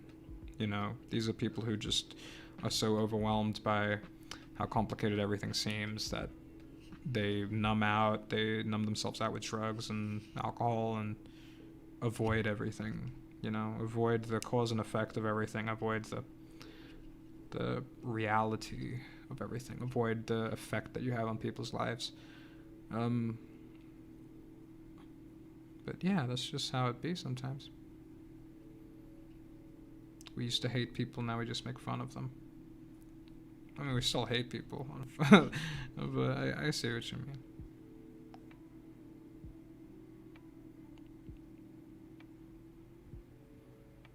What are your thoughts about the social situation over there? Greetings, Spain. Hola, Bernardino. I don't know what you mean by social situation here. Like in Australia? I don't really know what's going on right now.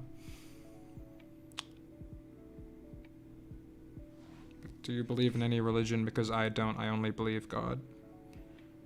Is that like... When you say that, do you mean like you don't believe in any established religion, but you do believe in God? Yeah, I suppose I'm probably quite similar then. I would say that I believe... I use the word God to describe everything in existence. So, you know, you, me, the computers that we're watching this through, or the phones that we're watching this through, the room around us, the neighborhood around that, the country around that, every single thing, concept, size, no matter what it is, everything in existence is just a piece of...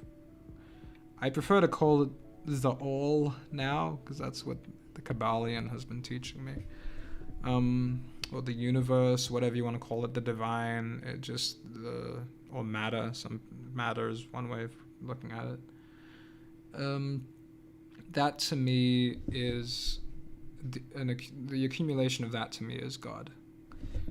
Because it's... I mean, I don't like using God because it keeps getting associated with a certain type of religion, which I'm not really a huge fan of. But yeah.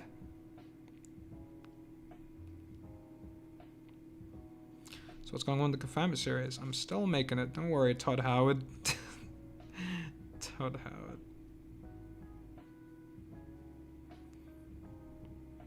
Do you know the reoccurring faces of your Discord server, like the more active members there? Yeah, I recognize you, Guto. I'm sure I wouldn't recognize everyone just because, like, you know, just because somebody's active doesn't mean I'm always online and checking when they're active. You know, it just happens.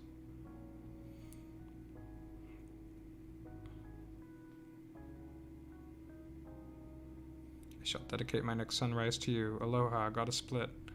That sounds sweet. I'm not sure if it is, but it sounds sweet. Alright, but see ya. HzrTxw5O8SA. Man, I really like your spiritual stuff. You got any recommendations to get into that side of things? I feel like I've been a stone critic for too long. I respect that.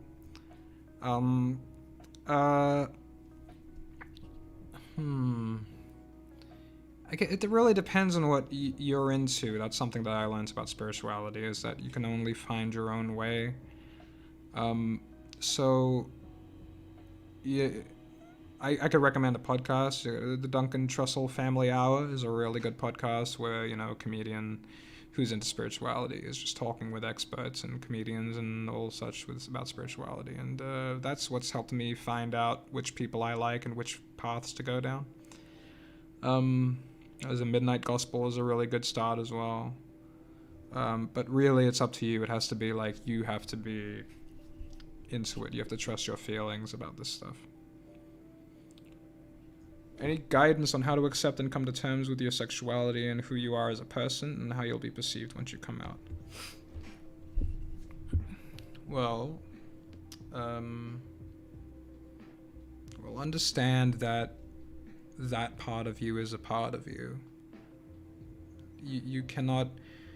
You're only going to suffer if you keep pushing it away. Like, trust me, I know that much. It is only going to hurt if you push it away, because it's almost like you feel like you're possessed, like it's a demon or something. And I mean, it's going to hurt. I think all you can do is be honest and authentic about yourself. And if other people cannot accept the authenticity, you know, the real thing that you're putting forward, that can only be their problem. And you can't control how they're going to feel and react, you know? You cannot control any of that. You can simply just say, in however way you want, this is who I am, you know? I need to be authentic in this way. I feel like I need to tell you because we know each other or whatever, you know, whoever you're talking to. I think that's just the most important part, is being authentic. And I think people will appreciate you being authentic even if they take a while to accept it. How they perceive you is something that you can't control, and it's also something you can't predict that well either, as much as you think you might. You know? Remembering that there is an inevitable end doesn't mean that you should feel sad that it exists. It should motivate a person to do great things and leave an impact on at least one person. Yeah, or at least, or at most, one person, you know? Yeah, I mean, there is no... If you listen to Duncan Trussell, I'm assuming you watched the Midnight Gospel. What'd you think of it? I fucking love that shit. It's incredible. Do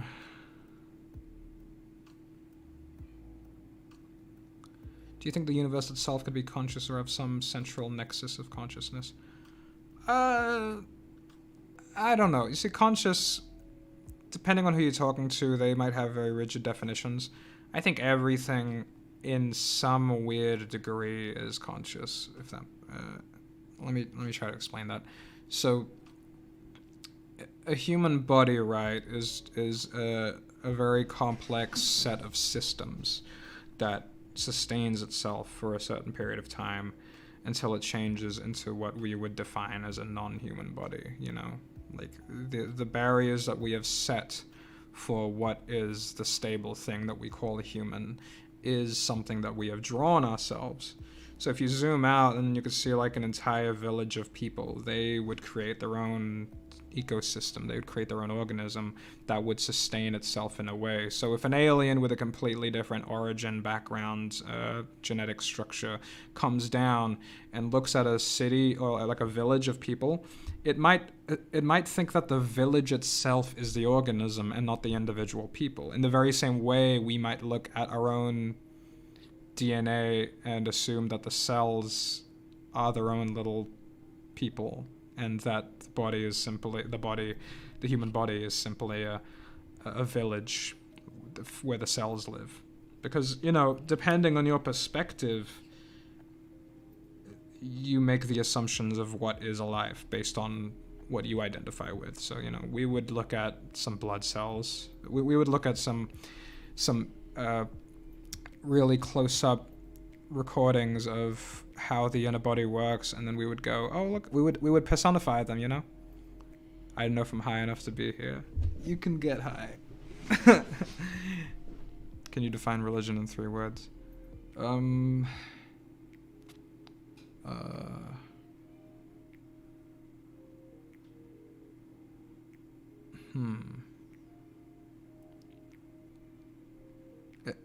A fossilized way of living, and the of is not counted. If that makes sense.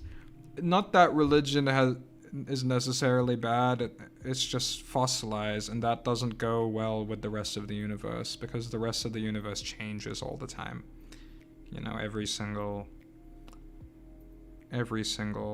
second the universe changes in these ways that we are suddenly surprised, like, whoa, something suddenly changed. It's like, no, actually, it's been building up this whole time to change, you know? Like, it changes all the time. We are just in such denial of it that we fight against it, and then suddenly change happens, and then we get surprised that we've been putting pressure on the flow of the universe, you know? But yeah. Our sexual orientations all fake, since we happen to be attracted to certain signs that may be found in any gender or even inanimate objects like drawings. Well, fake, I wouldn't use the word fake. They're all real. It's just that we are looking for labels, and the labels are it's more like the labels exist to catch up with reality. And if you want to get like really pedantic with labels, you will get a lot of labels, you know? You will... The reality is that it's wildly complicated, and the labels are just there so that we have words to describe these things, so that we can communicate ideas to each other. If that makes sense, you know.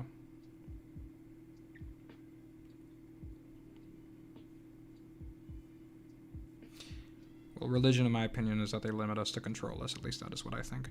Yeah, I definitely see what you mean. Whether you want to or not, if you are part of like a big, right-hand path religion like Christianity or Judaism or Islam, then you are limiting people to a degree, but you are also bringing people together, which is something we also like. And also communally experiencing the divine with however that may be interpreted,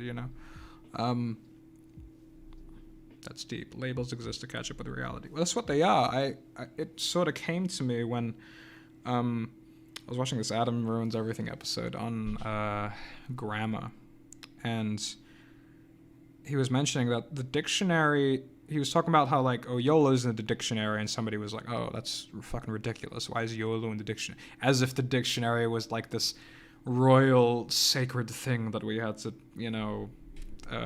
that we had to protect. It's like, no, the dictionary exists to ascribe the nature of our communication. We invent new words all the time.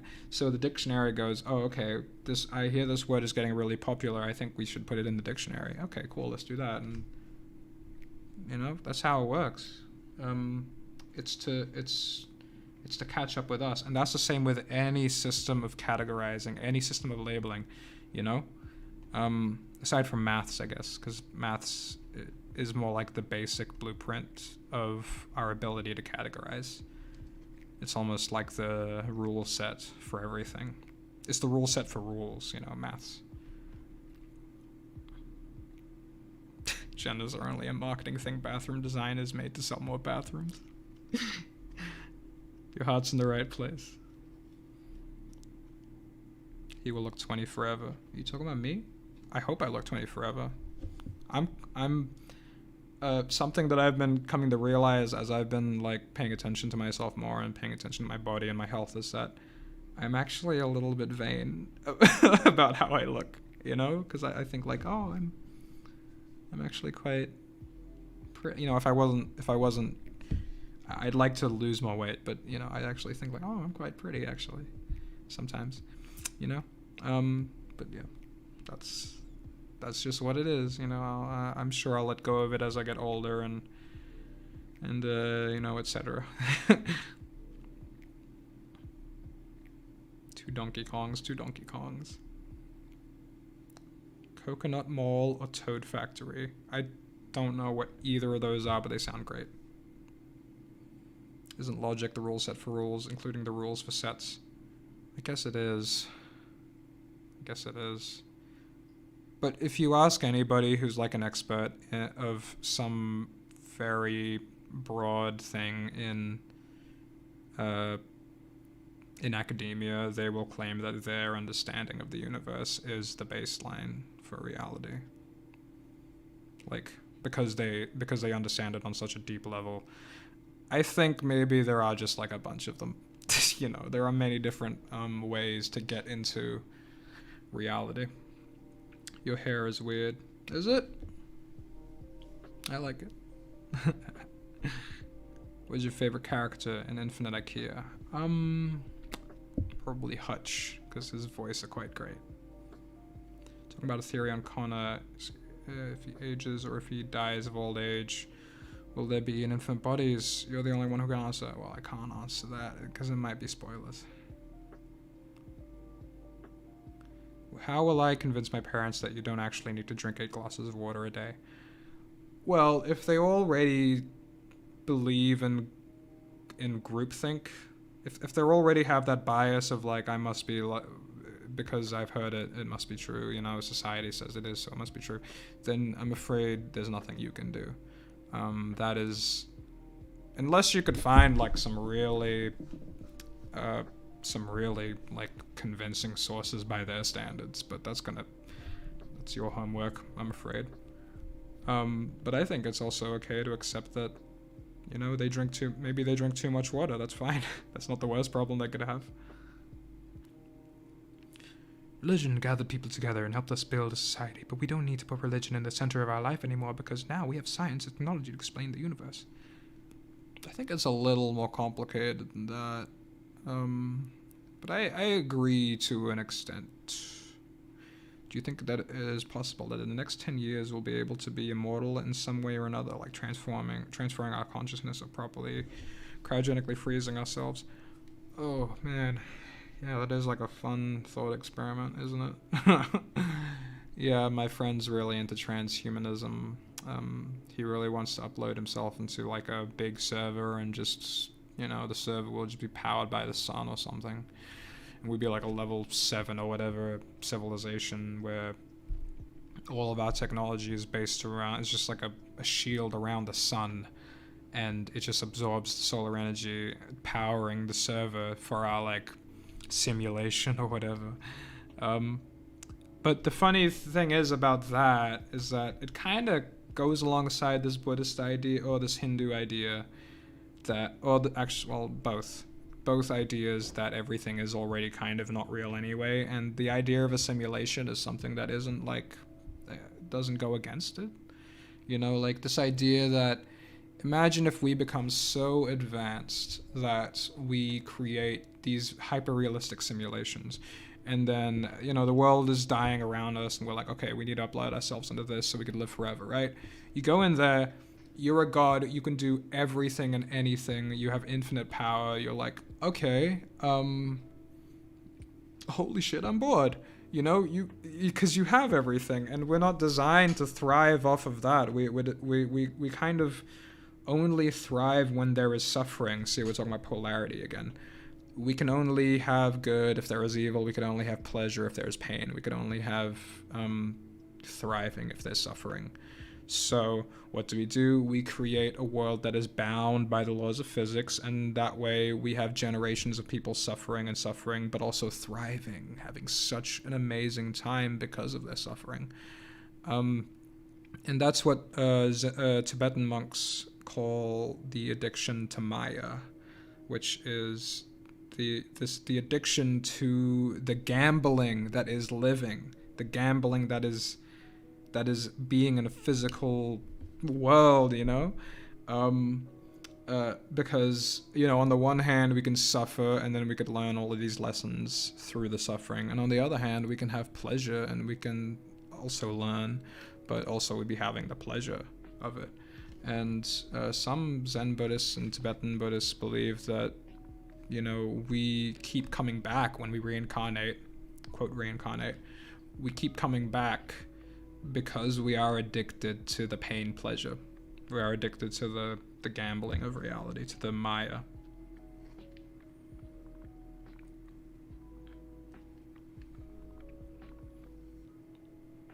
I hope that made sense. If you would have to guess, who were you in your past life? Someone famous, if there would or is a past life. I don't believe in past lives, but I like using the analogy to remind everybody that we are all connected. So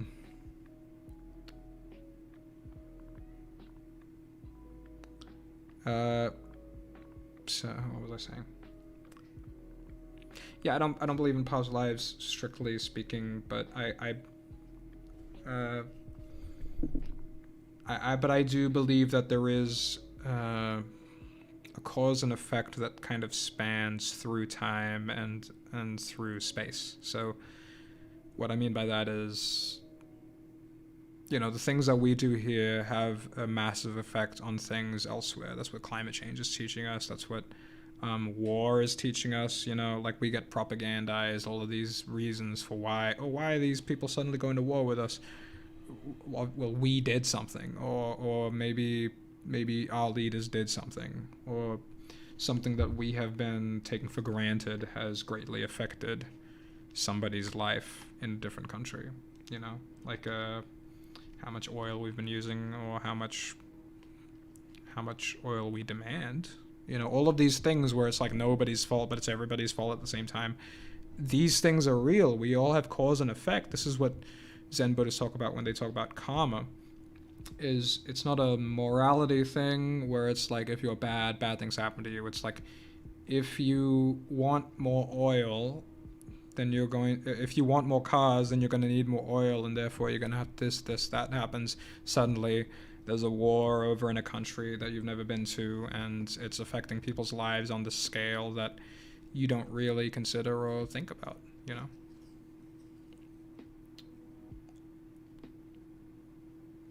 You sound high as fuck, lol. Your name's Big Smeller. You can't tell me that. Big Smeller. What would you do if you controlled the universe? I mean, everyone controls the universe equally, man. I'm not gonna die on that hill. That's a weird thing to say. But it's kind of true.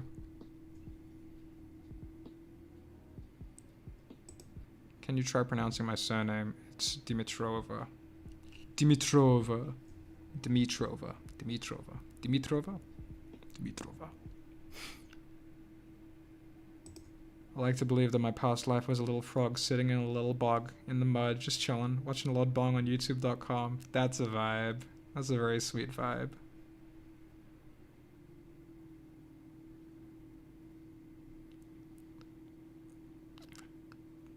It's a really cool animation called The Egg that deals with that. I think you should look at that if you haven't already. Yeah, The Egg. That's the one about like every time somebody dies, they get reborn into somebody else, regardless of what time period they're in, and to the point where it's recycled, where everybody lives each other's lives, and there is essentially one person. And I really like that because it's kind of like a slightly different way of looking at the same mindset of Buddhism, that what matters are the connections between people rather than the individual people. You know, like this, like I wouldn't exist if we weren't talking. Well, I mean, if I wasn't talking and you guys were typing, like none of us would exist if we aren't doing the thing that we're doing right now. We are a function, you know, we are a function of the organism. We are not these little egos with our own personality, character, struggles, you know. I mean, we are, but at the same time, if we keep looking at things as a struggle, then they are going to be a struggle. If we keep looking at ourselves as an underdog, then we are going to be an underdog. We only are what we think we are, really. It's in the sense of function. In terms of function, we are what we think we are. Everyone is everyone.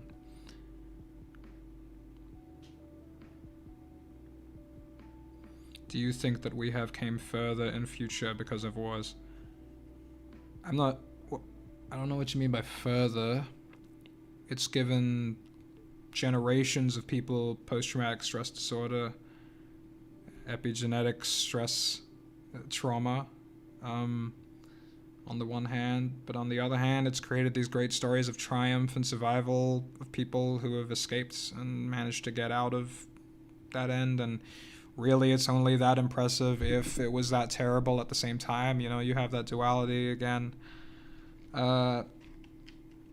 So it depends on your perspective. You know, I'm not gonna go and say like, wow, wars are so great. Like, no, they're not. But, you know, at the same time, there are all of these like amazing, inspiring stories that I feel like people overlook. Please make new videos. Yes, I will, Roy Lifle. I will. I am still making my videos. Man, I'm just trying to play Fortnite. My God, he is high. I fucking wish, dude. I'll be ending the stream soon, though. Maybe half an hour.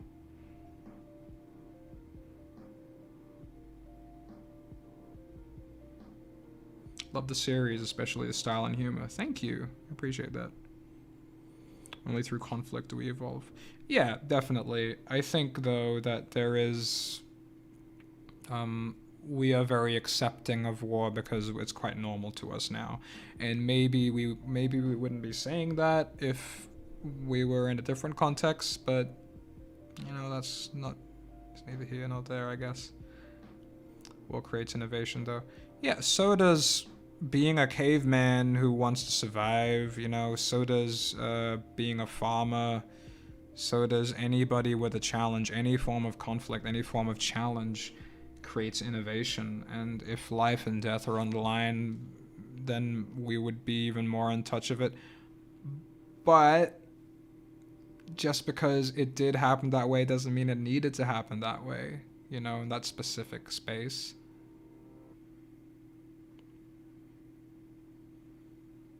And how do I earn your respect? Be authentic, you know, be yourself, you know, You don't need to try and show me anything. You can just be, you know, and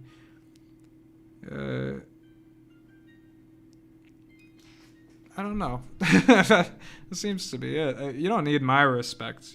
You know, you need to respect yourself. I think that's the most important part. And I think respecting yourself involves being authentic with yourself, you know, listening to yourself. I made the French subtitles on the teaser for the new episode of Confinement. Ooh, thank you. Thank you, Liu. Okay, can you make an episode in 6A2 because he's immortal too and he's intelligent? No, sorry, I already have it planned out.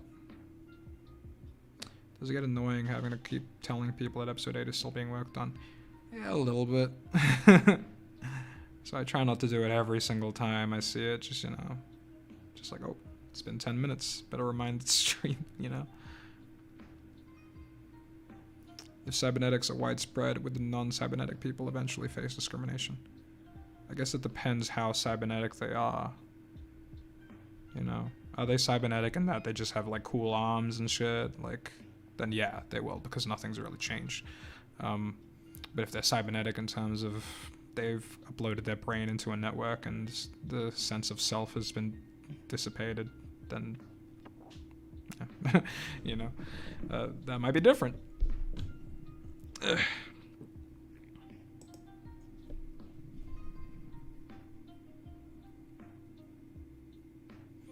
You ever just wonder if you're like the main character in someone's life or something, or just a weird one-off character that only appears once and nobody likes? Well, like I said, I mean, I used to think that way, and that's caused me a lot of like self-absorbed pity and suffering, personally. Also a lot of like self-aggrandizing ego shit, but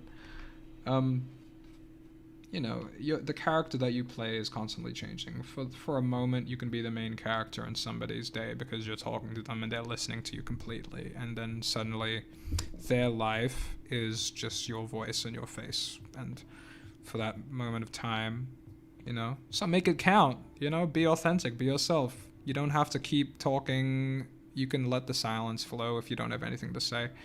You can just be authentic, and I think that's a good thing to get other people into the habit of, and getting other people into the habit of things involves being the thing that you preach, you know.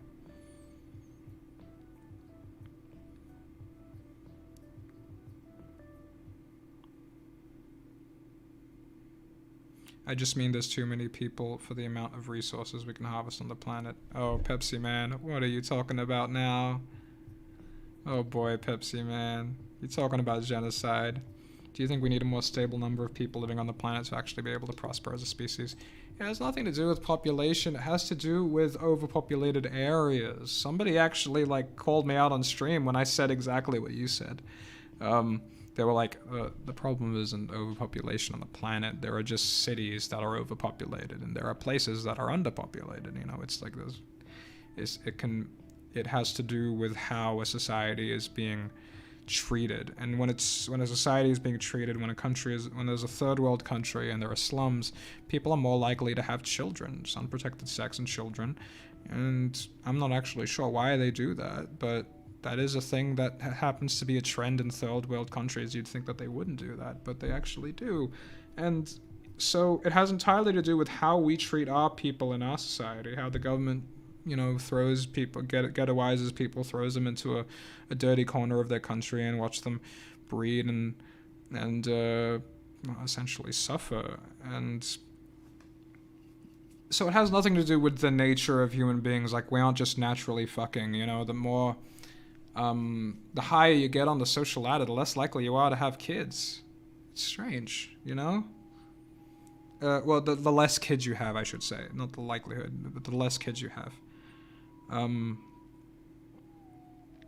It's important not to get into this belief system that suddenly we are just like rats and that we naturally breed this much and that we should be fighting our nature. Our nature is good. The nature of human beings deep down inside are good. It's only things that cause fear. It's only these things that cause fear and suffering and rage and all of these negative emotions that cause us to do terrible things, or misguided things, or uneducated things, you know? If we have a slow, understanding, compassionate approach to everything in this universe, including ourselves, then we wouldn't be hurting other people, you know? But we don't live in that world, unfortunately. We live in a high-paced world where everybody has to work an insane amount of hours just so that they can continue to live, you know? It's terrible. But it is not our nature to be terrible, and I think killing people is never the answer. I don't think a genocide is ever the answer. I can't believe I'm saying this on stream. But no, no Thanos snapping anybody. Thanos did not have a point. And it particularly annoys me that nobody brings up anything about his beliefs in the movies, in the Marvel movies, you know? Everybody's just like, yeah, you kill people though. It's like, yeah, obviously. But no, I mean, what should the goal be for humanity? We don't need a singular goal. We just be. Just be. Just fucking be. Like, the universe doesn't have a goal. The universe just is. Just let it exist. I mean, the answer is being, right? Just chill the fuck out and just be here right now, you know? It's like the universe isn't trying to show you anything. The universe isn't trying to tell you any grand secrets. It's not telling you, it's not making you feel guilty for anything. It just is, you know? Like, do you think the sun is trying to impress you when it's doing a sunset or a sunrise? No, it just is doing its thing. That's what we should all be doing. That's what I think, at least. People with under-average incomes are more likely to have more children because the chances that the child survives is rather low, and because the children can help with work/money. Right, that's true. That's true, fair enough. I always assumed there was like a strong family values thing. Maybe that's also intertwined. You know, because like when you can lose things, you have a much more loving appreciation for the things that you do have, I guess. Or the things that you could have. The things that you actually have access to.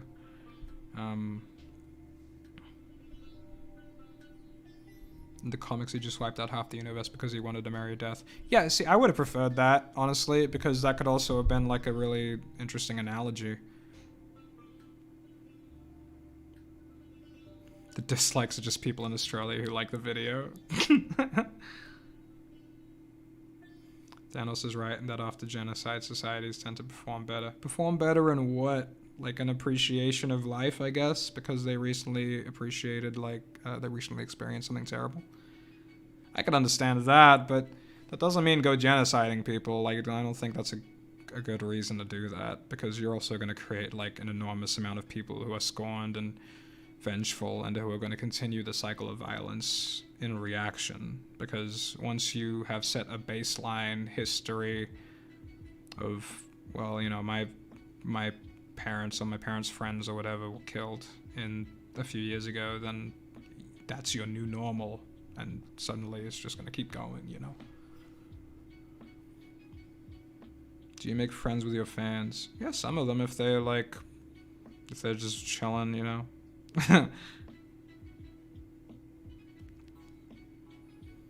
Just be here right now. I think Dylan over here is an undercover bee like Natalie. Dilla B and Nata B. Oh shit. Got the buzz. It's like, yeah, no, Thanos is just a simp. That's why he killed everyone. That's a better story.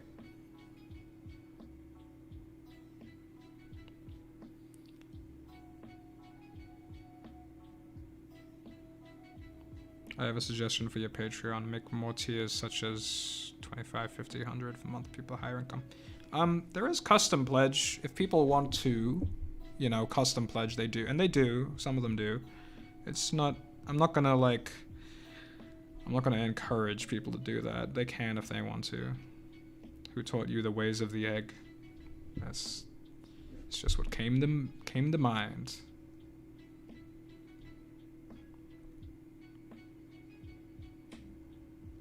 S to the I to the M to the P. Squirrels.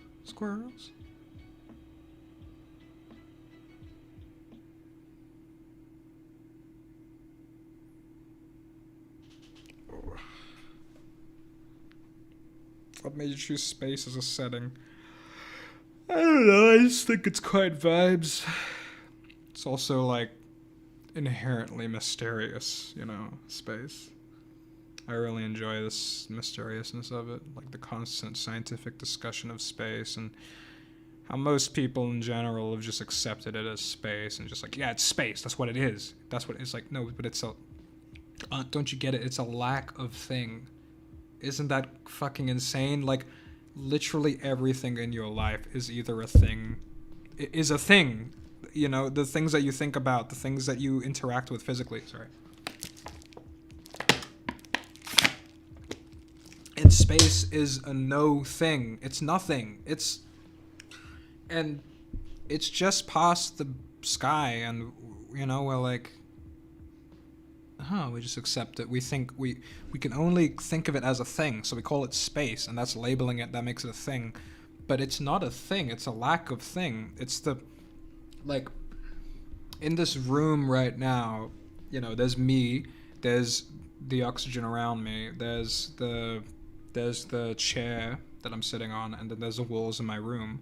But there is also the space that separates all of those things I just mentioned. There is the space that separates things conceptually, physically, some further, some closer. But the space is the thing, the comma in the sentence. It's the space between words, the space between breathing, the space between thoughts. That thing needs to exist so that the thing exists. And space is a huge reminder of that, at least for me. Some people just look at space and they think, wow, that's pretty. And that's me too as well. Like, I think it can be pretty sometimes. But that's what space is. It's the most important thing because it complements everything in the universe. Space is everywhere. It's the thing that highlights everything on you. It's the white paper behind the black writing when you're reading a book. You know, you of course you're reading the black writing, but you can't read it without the white background. You can only read it in contrast to the nothingness, to the space. See what I mean?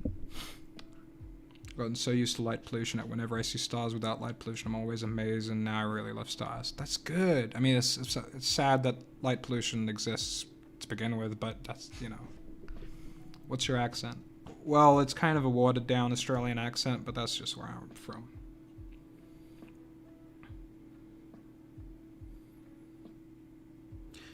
I'm so bored, says Mattass. Damn, Mattass, I'm sorry that you're bored. Maybe you can do something to deal with that, you know? Like, not being bored.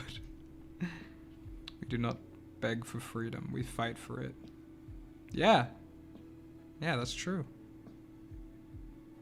I have nightmares of like floating around in intergalactic space with rogue planets watching the galaxy either dying or being born. That's really interesting. Do you think that maybe that's a big fear of yours is change, and that's being manifested ultimately as the universe dying and being reborn? Your IQ right now stonks. I don't think it's an IQ thing. We all know this. Like you, every single person listening to me, we already know this. I'm just sort of like reminding you, if that makes sense. Like this is something that your brain would have come up with once you've been able to understand space, I assume. A man is born free and talks his way into his chains. That's fucking true. Yeah. Like at this point, I'm not using, you know, I used to be like really scientific, like trying to be scientific about everything. Now I don't give a shit anymore. I'm just using basically parables and metaphors to try and explain these ideas, you know?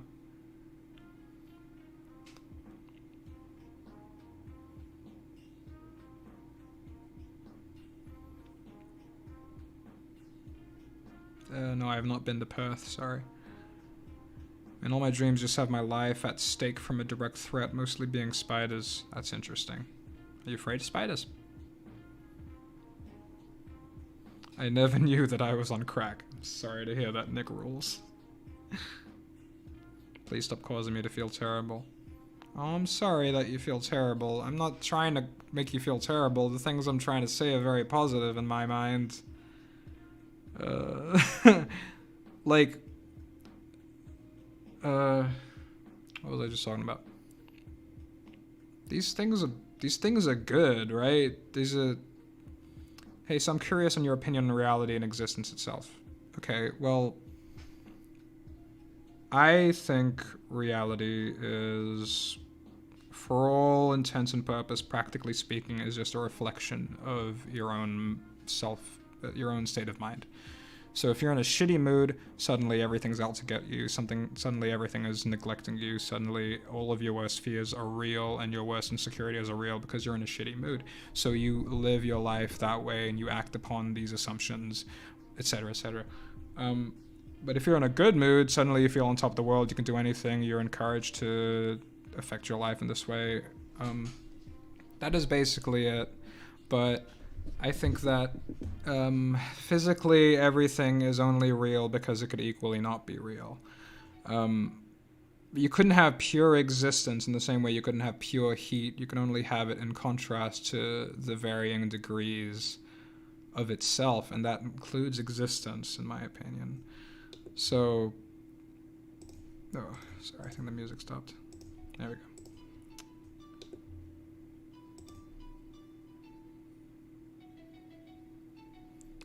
This is the stuff that I think about when I'm bored, like things are not on fire, fire is on things. Yeah, I guess that's one way of doing it.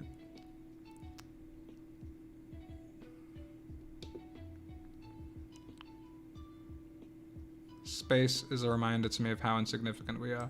Yeah, but also equally significant, right? Like, I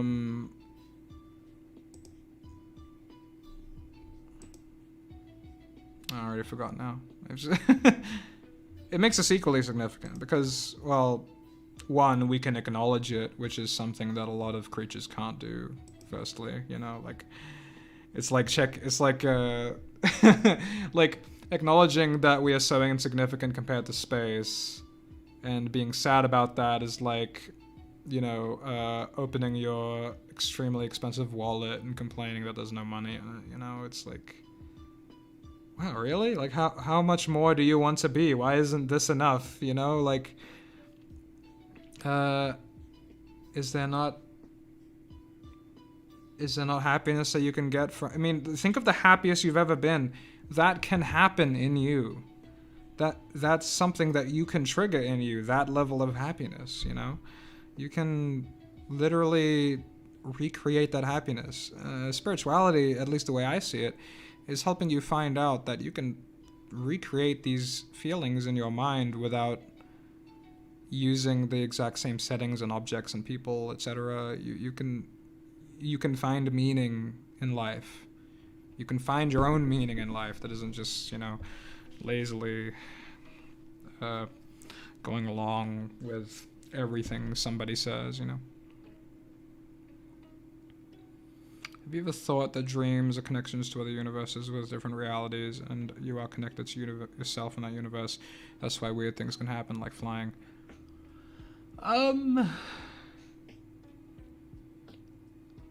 In a practical sense, maybe.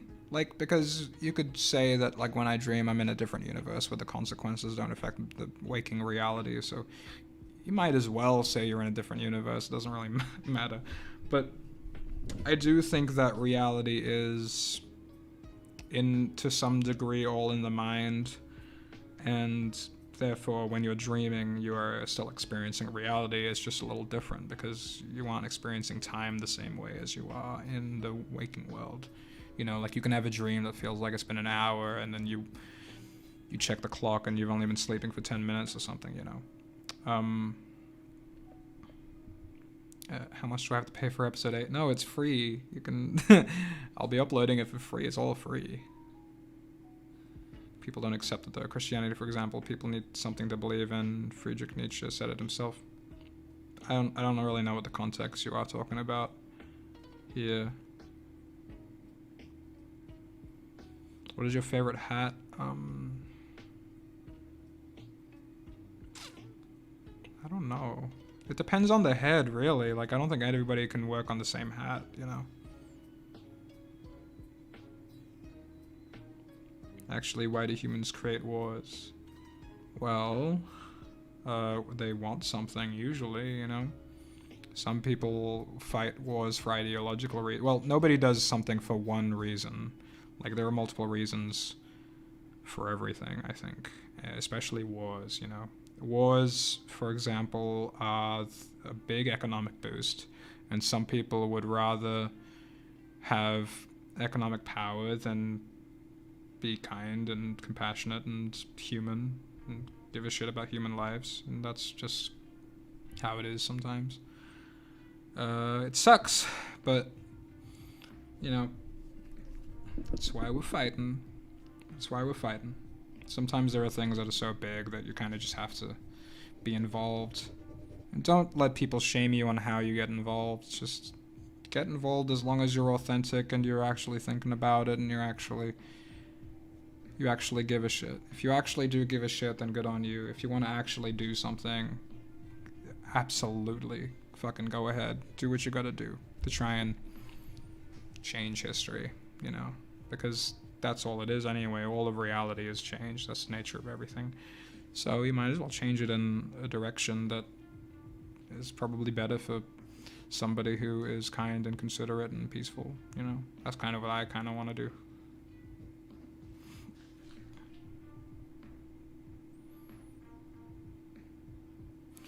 Hope we don't get to a point where we reach an evolutionary standstill and there are things we can't possibly understand no matter how hard we try. Well, that is an interesting thought, but that suffering can only happen if you believe there is more to understand. And if you believe the more you learn, the less you learn. The more you learn, the more you realize there's even more you don't know. So that's going to be a never-ending curse if that's going to be an obsession. You know what I mean? It's because you can't have intelligence without stupidity. So I'm not sure what you mean when you say we. Only some people in society would probably know the new thing that we get to learn. I'm trying to make sense of what I'm saying right now. It's there is not like an end result of things to learn in the universe. I think if you want to keep learning things, you will always find something new to learn, because there's always going to be a new mix, a new change, a new transformation in reality that we are going to think is new, and that, I mean, it is new basically. One things I was talking about is saying that humanity acknowledges its insignificance. Friedrich Nietzsche, the creative nihilism, said that people have gone crazy without believing in some, I assume you mean like some kind of higher divinity to attach themselves to. I see what you mean. Yeah, I didn't mean that we acknowledge that we are insignificant in a bad way. I meant we are physically insignificant in just a small way. And if you associate that with bad, that's you. But no, we are equally significant because we are insignificant. I think people need to accept the balance of that, not just take one or the other. I don't know, man. If a person is authentically a bad person, maybe authenticity is overhyped. Well, here's my belief, is that I don't think you can authentically be a bad person. By a general dictionary meaning of bad or whatever, I don't know.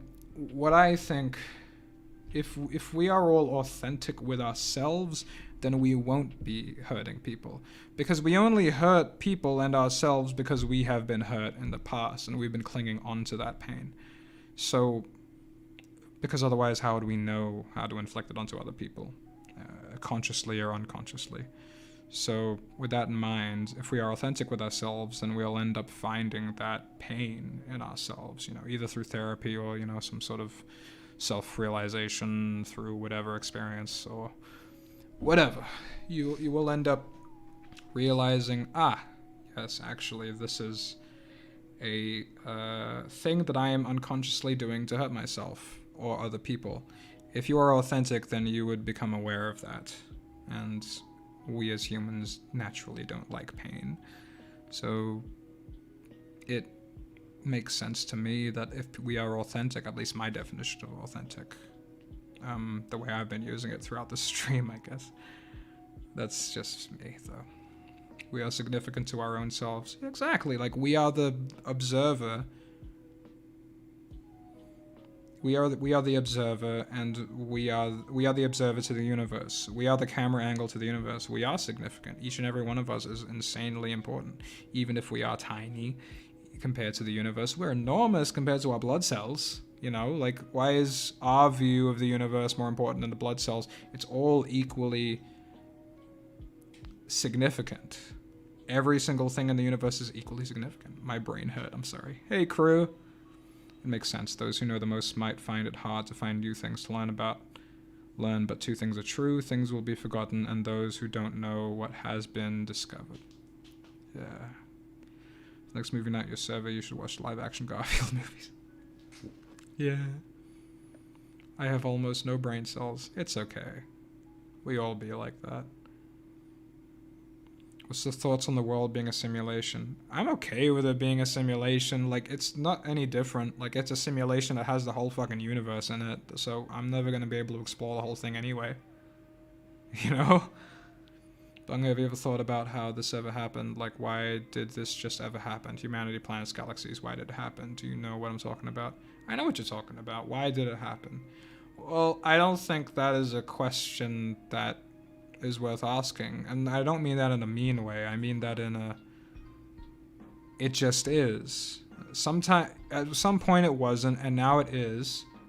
It doesn't have anything to prove. It simply is. That is the nature of things. Things dissipate. I have an Om on my wall, which is a Hindu and Buddhist and Jainist symbol for creation, manifestation, and destruction. That is the nature of every single thing in the universe at every single scale. Things are created, they exist, and then they disappear.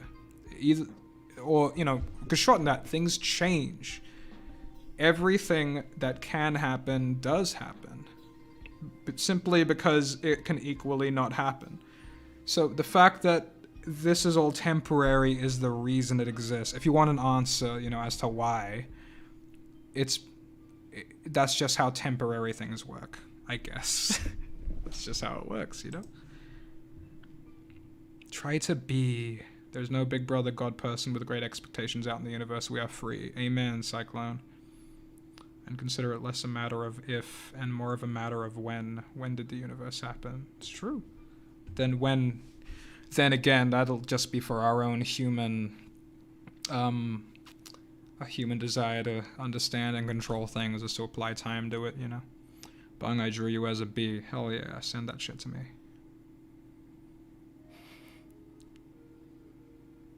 Baguette. Alright, John Carl Tits. What do you think of young Earth creationists, flat earthers, climate change deniers, anti-vaxxers, and anti-maskers? Well, I don't really like any of them. That's about it. I love being awake early to get my answers from a YouTuber. That's how we do. Well, the real thing that I wonder about is, why did God make the universe this way? Why is pi 3.141 instead of 4? Why is the speed of light this instead of that? Well, alright, you're wondering about, like, the semantics of how this universe works. Well, again, the question as to why the thing that it is still I still have the same answer from the earlier question of why is the universe existing? Because it is. And of course, logically, this means I'm going to have to say that about everything that happens. So, somebody trips over. Okay, well, that's just what happens, But my function at that moment in time would be, I need to help them up first. I need to help them up. We exist so that we can be. We simply just be. It is... We are a function. We are not a thing. There is no essential me. I am a function of talking to the stream. You all commenting on the stream are a function of commenting on the stream. We are a motion. We are moving forward. We are the play that is being played out. You know, we are all playing our parts in this enormous play that lasts our entire lives and longer. That's just how it is. Answer me this: how does time work? Actually, pi was a human invention created to help with calculation. Well, yeah, that's true. That's true.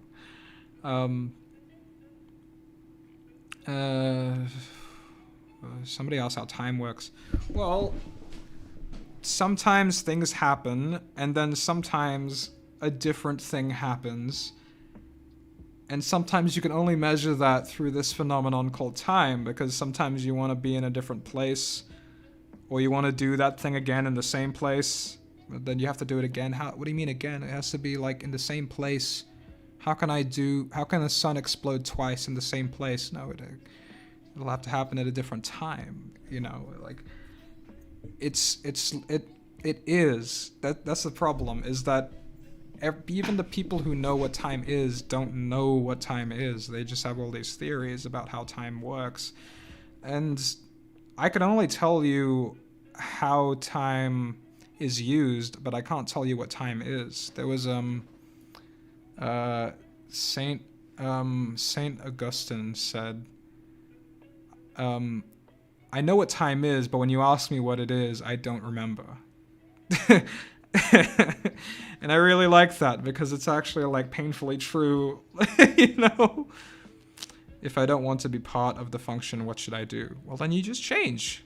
You know, you are not stuck in the function that you are.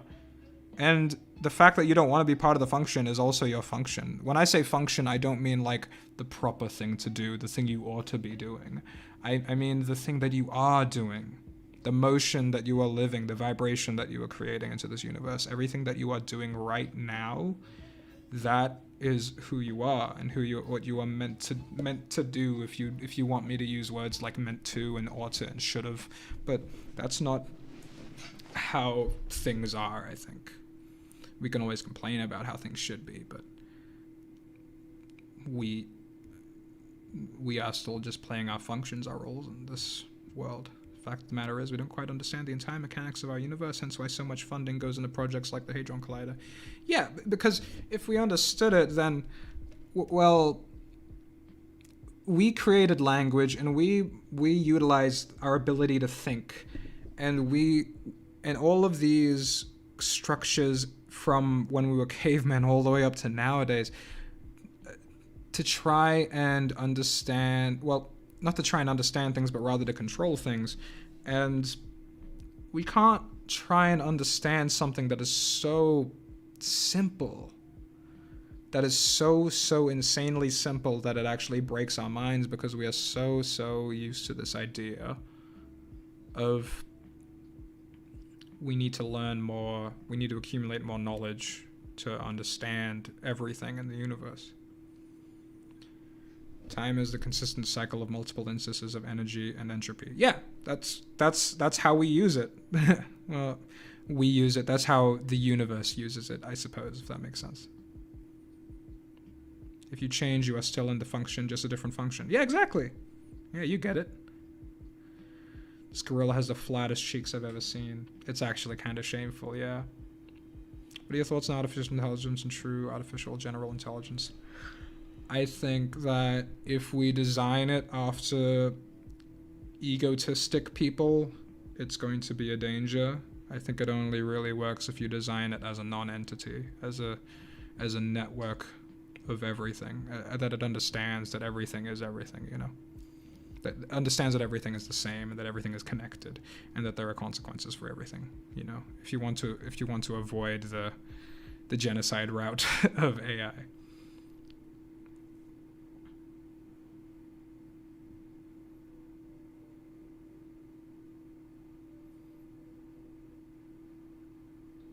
To control, or at least to predict. Yeah, which is a form of control, because it's being unable to accept the future if you're trying to predict something, because what other reason are you trying to predict it for, you know? Unless you have that sort of stand back scientific curiosity of, I just kind of want to see how this goes. Oh, it's 10:30 now. Okay, I'm gonna go pee. I'll be right back. And then I might end the stream soon.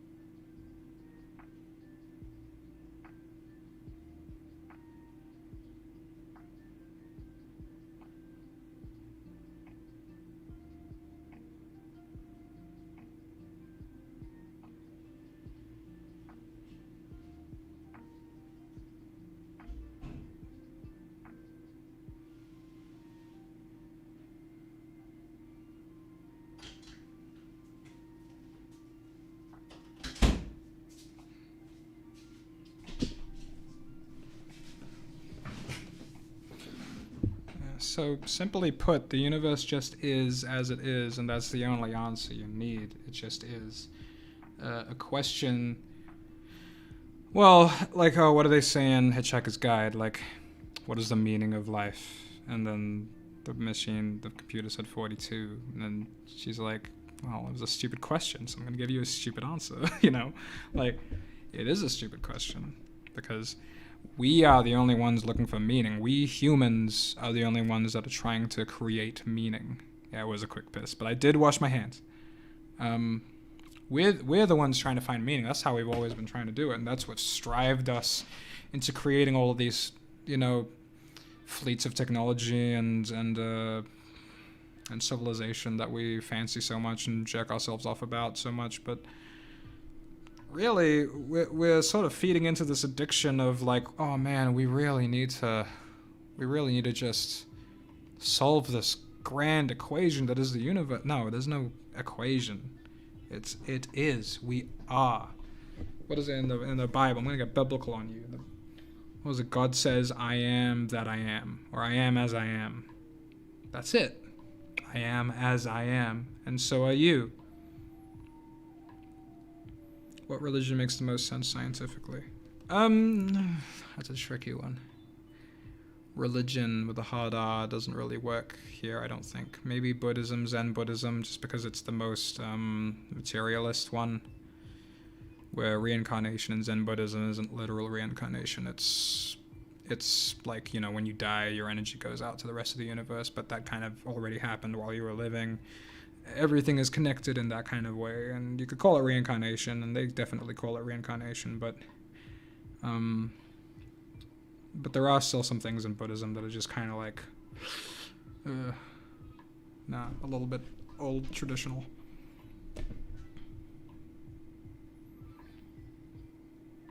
Honestly, I'd just be happy not killing our own planet. That would be enough for me. Yeah. Do you believe the purpose of life is to make your own? Yeah, that's one way to look at it, you know. To make your own life, to make your own destiny, to make your own motion, your own function and everything. I think it is whatever it needs to be at the time of it happening, you know. When you are doing something, like when you're, I don't know, you're fucking eating and suddenly you have an allergic reaction and it's like, holy shit, this is fucking terrible. I'm suffering right now. And then how you decide to react to that experience is how you make your own life. So you can take it as a learning experience, like, okay, well, I'm never gonna eat that again. Or you could take it as like a self-loathing experience, and then you could just fill your life up with more of that. Whatever you fill your life up with is what you are going to be. So if you're going to be running away from all your problems, then your life is just going to be made up of that problem is scary. That's how I'm registering it, cha-ching, you know. But if you're going to face your problems, then it's going to register in your brain as not that scary. It's something that you can actually deal with. It's literally just about action. It's about what you do with your life, you know, not what you think on the sideline. So mostly done with the Connor and a worm fan art, but I need your thoughts on Connor in a turban. Also, with Connor subjugated God, that is in character. Is that in character?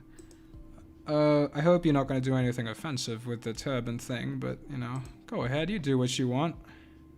I really like your view on the world. Thank you. I want to hear as many people as I can on their views of the world, if they've sincerely thought about it. I mean, not just like memes,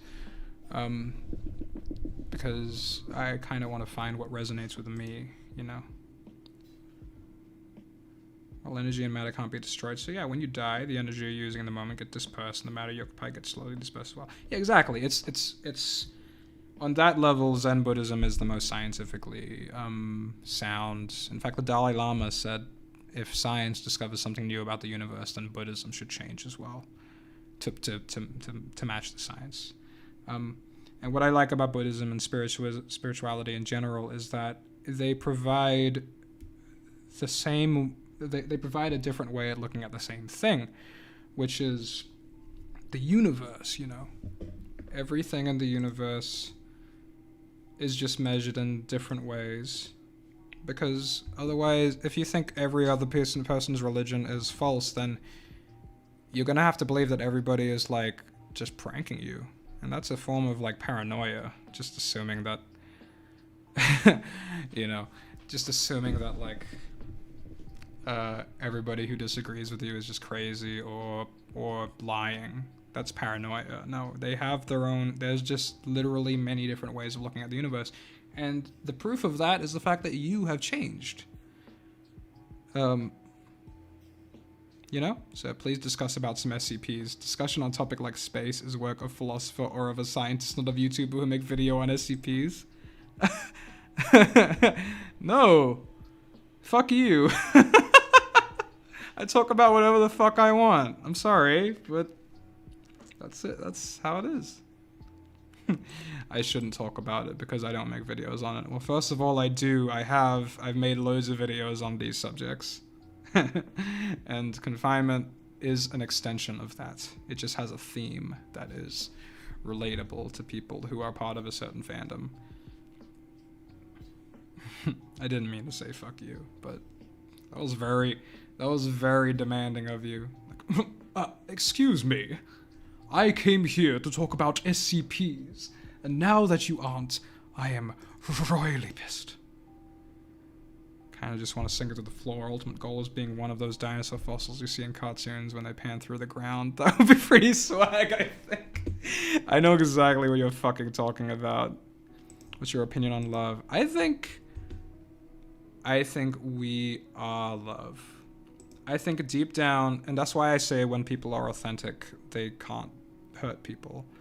Because if you are authentic, if you look deep down inside yourself and you realize that there actually is no you deep down, and that everything is just this enormous organism, and that we're all part of each other, and we're all completely connected, and that we all have these effects on each other in the world, and that one day we will all die, but we can also have great times in between, then you wouldn't feel the need to hurt other people, because you'd understand, oh, that's me. I'm not going to be a shithead to that person because that person's me, you know?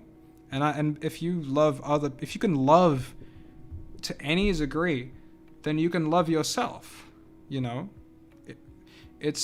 Love is not like a material thing that you fill up on. Like if you're having a fucking like delicious hamburger and you're like, fuck, I love this burger. And you eat it, and then you're done with the burger, and it's like, okay, well, I still want to keep on loving, so I'm gonna have another burger. It's like, no, the love is something that happens between your interaction with yourself and the burger, for in this example. But it's something that can happen in interactions between everything in the universe. It just requires you to lower the defense around your heart. Bunk said the no word. Did I? Was it fuck you? Did I say fuck you? I did say fuck you, but was that the no word I mean? Humans who say a concept makes no sense are the people that pushed a wagon rather than making a wheel. You say concept makes no sense. Yeah, well, yeah. That's actually a really good one. If you found out God is real but he doesn't care about humans, how would you react, or think you will at least? That's an interesting one. I mean, doesn't care about humans. I mean, if God was real, then he would just be as connected to everyone as I am connected to everyone. So if he doesn't care about us, then he would just be an insanely powerful, cynical asshole. He would be like, you know, a loser.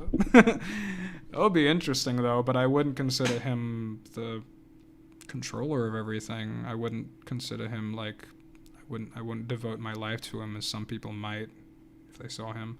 I would just see him as like a really powerful, or her, powerful super energy. But my idea of God is that God is everything, is that God is the accumulation of everything in the universe, you know, every single soul of a human being or an animal or a rock or whatever, you know, just everything is God. Connected is God.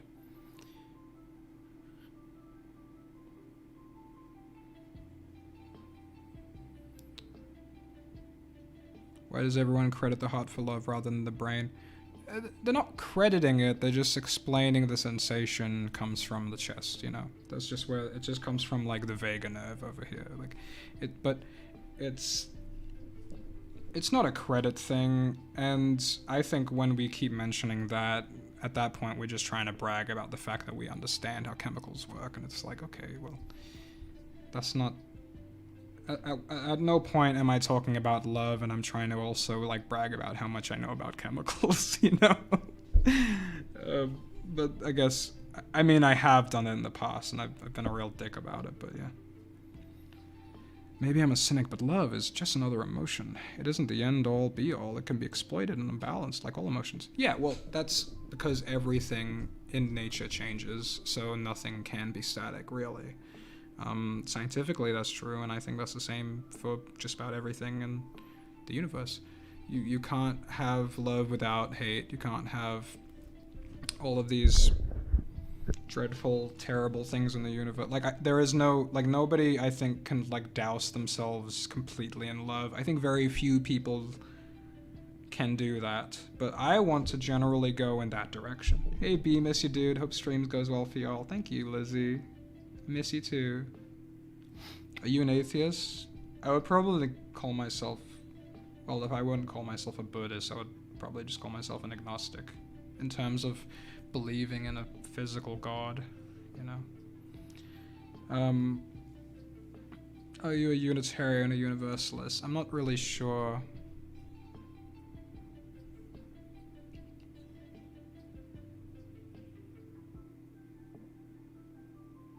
Hey, I miss your videos. I love the one called Us. Thank you. I like that one too.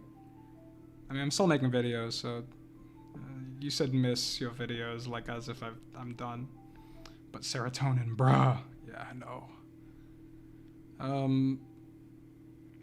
Yeah, so love, I think at our core we are love, because as children we have a appreciation and a curiosity for everything. We just look at everything with this, and the least intense form of love, I think, is just acknowledgement, appreciation, awareness. When you have your mind, when you have your eyes open and your ears open and you're looking and taking in everything, receiving, that is, the one half of us. That's love. And then there's repelling, and there's hatred and anger and frustration on the other side. But I think who we are is love. I think that is the direction I want to go towards. Obviously, there are things that are attached to my body and my mind that create the opposite of love. Sometimes I get frustrated, sometimes I get bored, sometimes I get sad. These all happen. But my goal is essentially to head towards love. So that's why I say things like, we are all love, because we can head towards that.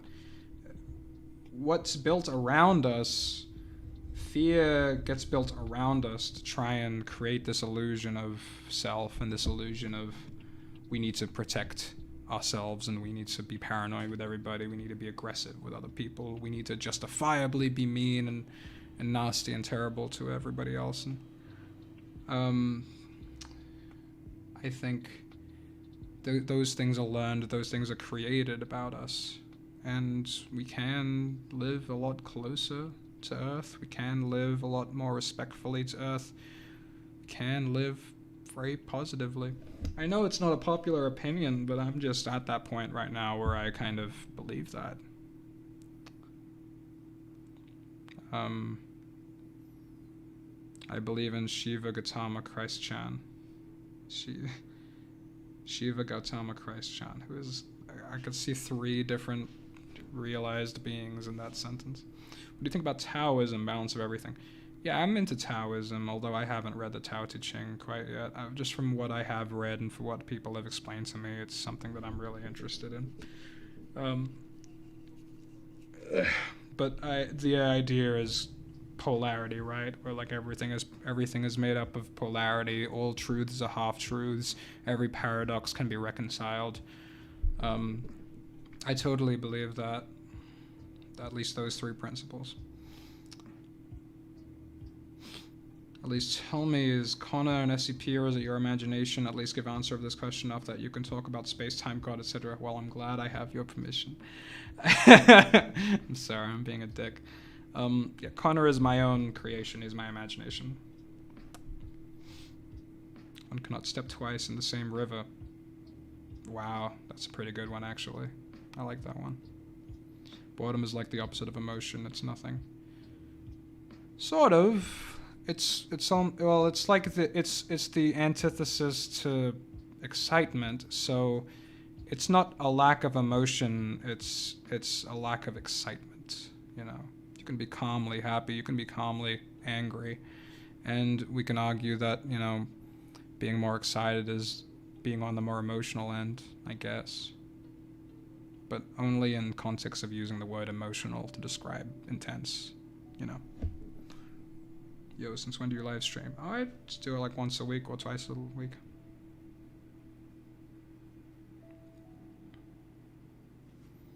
About your whole we are love thingy, people. I need context for the rest of that sentence.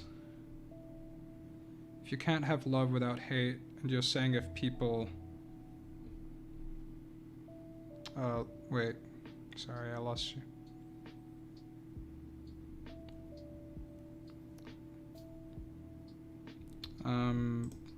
Can't have love without hate.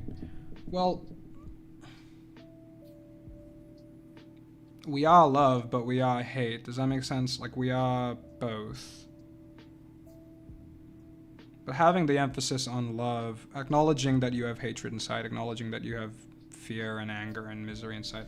Love is just a bad word that I'm using because we have all these different contexts with the word love, especially in the English language. It is not very helpful when I say love. Somebody else, Raghu Marcus, put it in an interesting way. He said, undefended heart is a better definition for what I'm trying to get across. Undefended heart, where you are not defending the thing that you have decided is so precious and important, which is actually nothing. We are nothing. We are, not in a bad way, we are void of essentialness. We don't have a consistent thing that keeps existing after we change and die or whatever. We are just a constantly changing function in this universe. So therefore, having an undefended heart is living a life in which we aren't frantically trying to defend ourselves from all of these tiny little things around us that won't actually hurt us, because we aren't real in Buddhist terms. It is interesting how much the idea of balance and polarity in Taoism kind of mirrors the universe's need to achieve equilibrium. Yeah, I really like these ancient thinkings because people have kind of figured it out before they had the model for physics. And theoretical physics is basically philosophy, you know, but like we're using the model of science and into this realm of the unknown, you know. But there are many different kinds of science in different contexts of different cultures that have existed throughout society, with what we did know, which is now considered, you know, pseudoscience because we know more now. But there were these areas that some scientists today aren't really willing to explore because we have decided that, well, if we haven't figured it out by now, then we shouldn't keep looking for that shit, you know.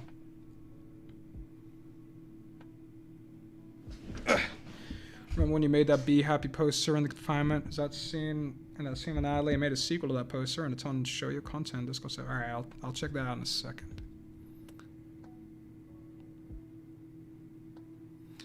I had a dream where I was told I only had 12 more hours to live. I went to my bed and just lay there as something slowly darkened as the sun went down. What would you do if you only had 12 hours to live? Oh boy. Well, I'd probably spend a lot of it with myself, but I'd probably try and spend a lot of it with my family. I'd probably invite some friends over.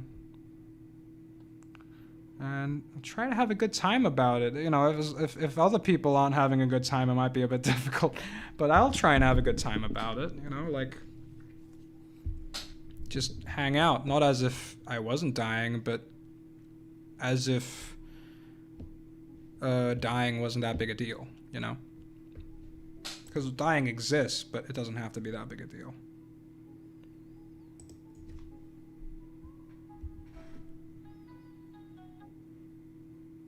I missed your last stream because I was trying to open a melatonin container, and when it finally came off, it took my middle finger with it. It hurt a lot. It took my middle finger with it? What? You lost your finger? Holy shit.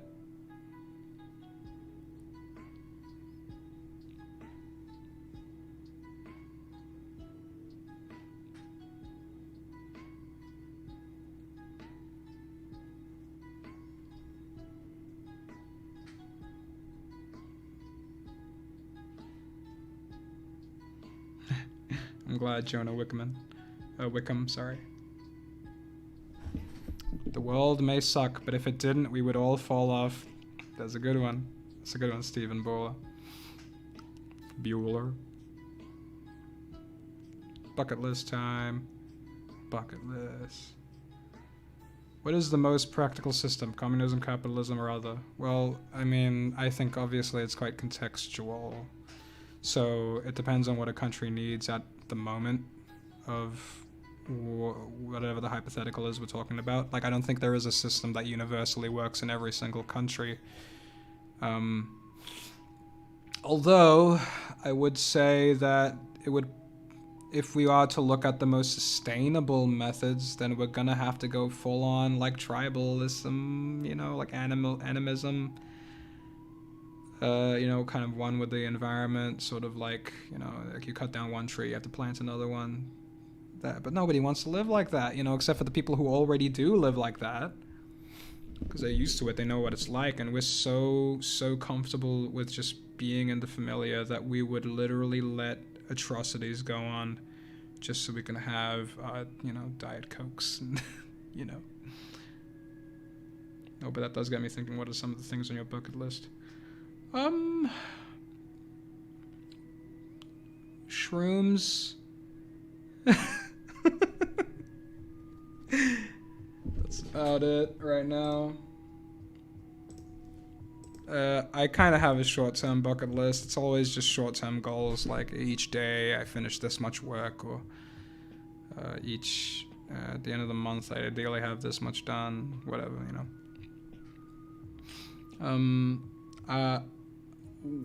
What I'm doing is I'm just keeping sort of an open general mind into spirituality, and when I have that mind open, I end up seeing a lot of things that I want to see and going for it, you know? Just seeing what the universe has in store for me. So this is how you look like. Weird. Oh. Thank you. Thank you for saying weird. The only god I believe in is Horus. Oh, I really hate humans.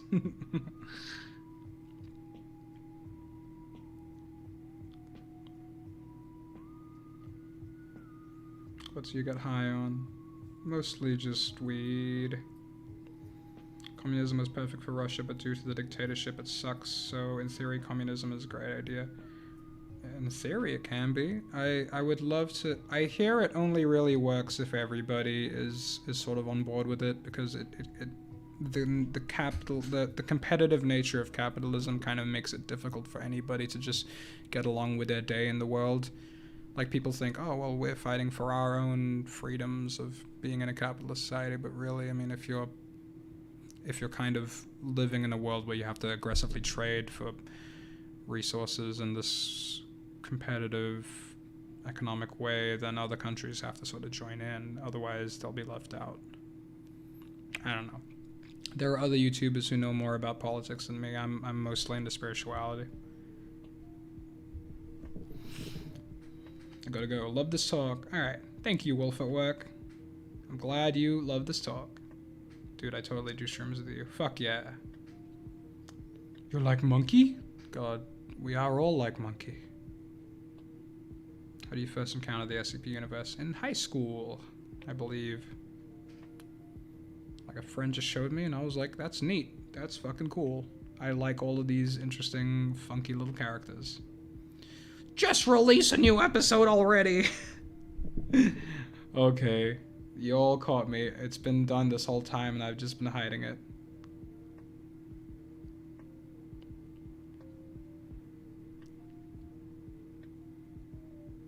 Doesn't work because not everyone can agree on anything. That's true. That's why you kind of have to take everything by force, and that's why you have all of the governments that you have today.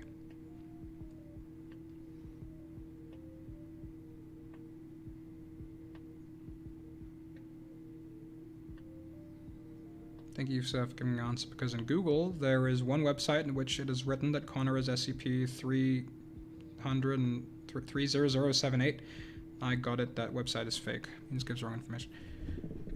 Yeah, okay, wow. Okay, I didn't know that existed. Honestly, don't really believe in a god, but that'll probably change, I guess, and that's just the truth. That's just the truth. Yeah, I mean, you know, like, I thought I would never believe in God. And even though I don't believe in the God that my parents wanted me to believe in as a kid, I don't cringe anymore to think that, or I don't get scared anymore to think that, oh, I could say that I believe in God, even if it's a version of God that most people aren't used to, you know.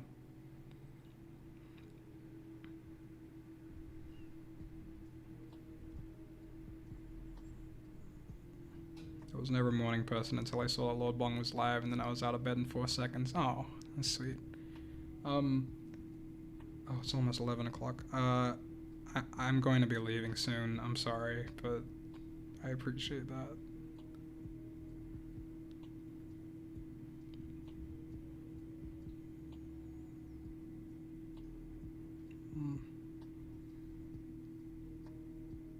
I'm proud to have seen you grow, Danny. Thank you. Thank you, Eli. Bung, did you accidentally join a cult? I realized there's nothing I could say after reading that question that would make it sound like I'm not in part of a cult.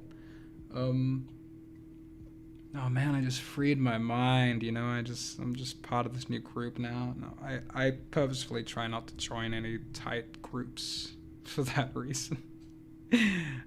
I just sort of take what I can and I leave, you know. I make some friends though, you know, I make friends, I meet new people. I listen to what everybody has to say without judging, just let them spill it out, and I go, huh, okay, I'll think about that, and then I leave.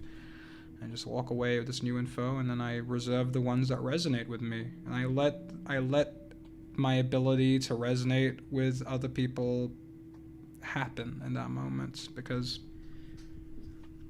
that's really taking it in. That's love, you know?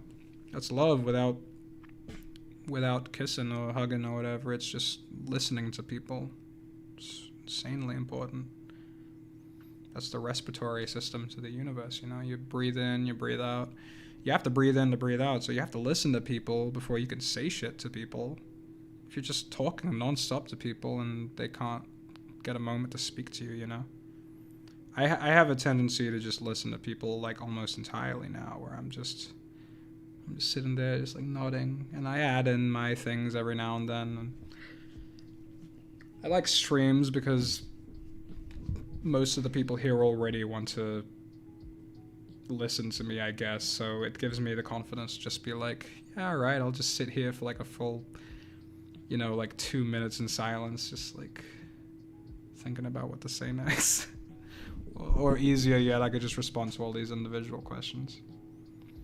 Can you wear a bucket next stream for at least 30 seconds? I don't even think I have a bucket. What a life.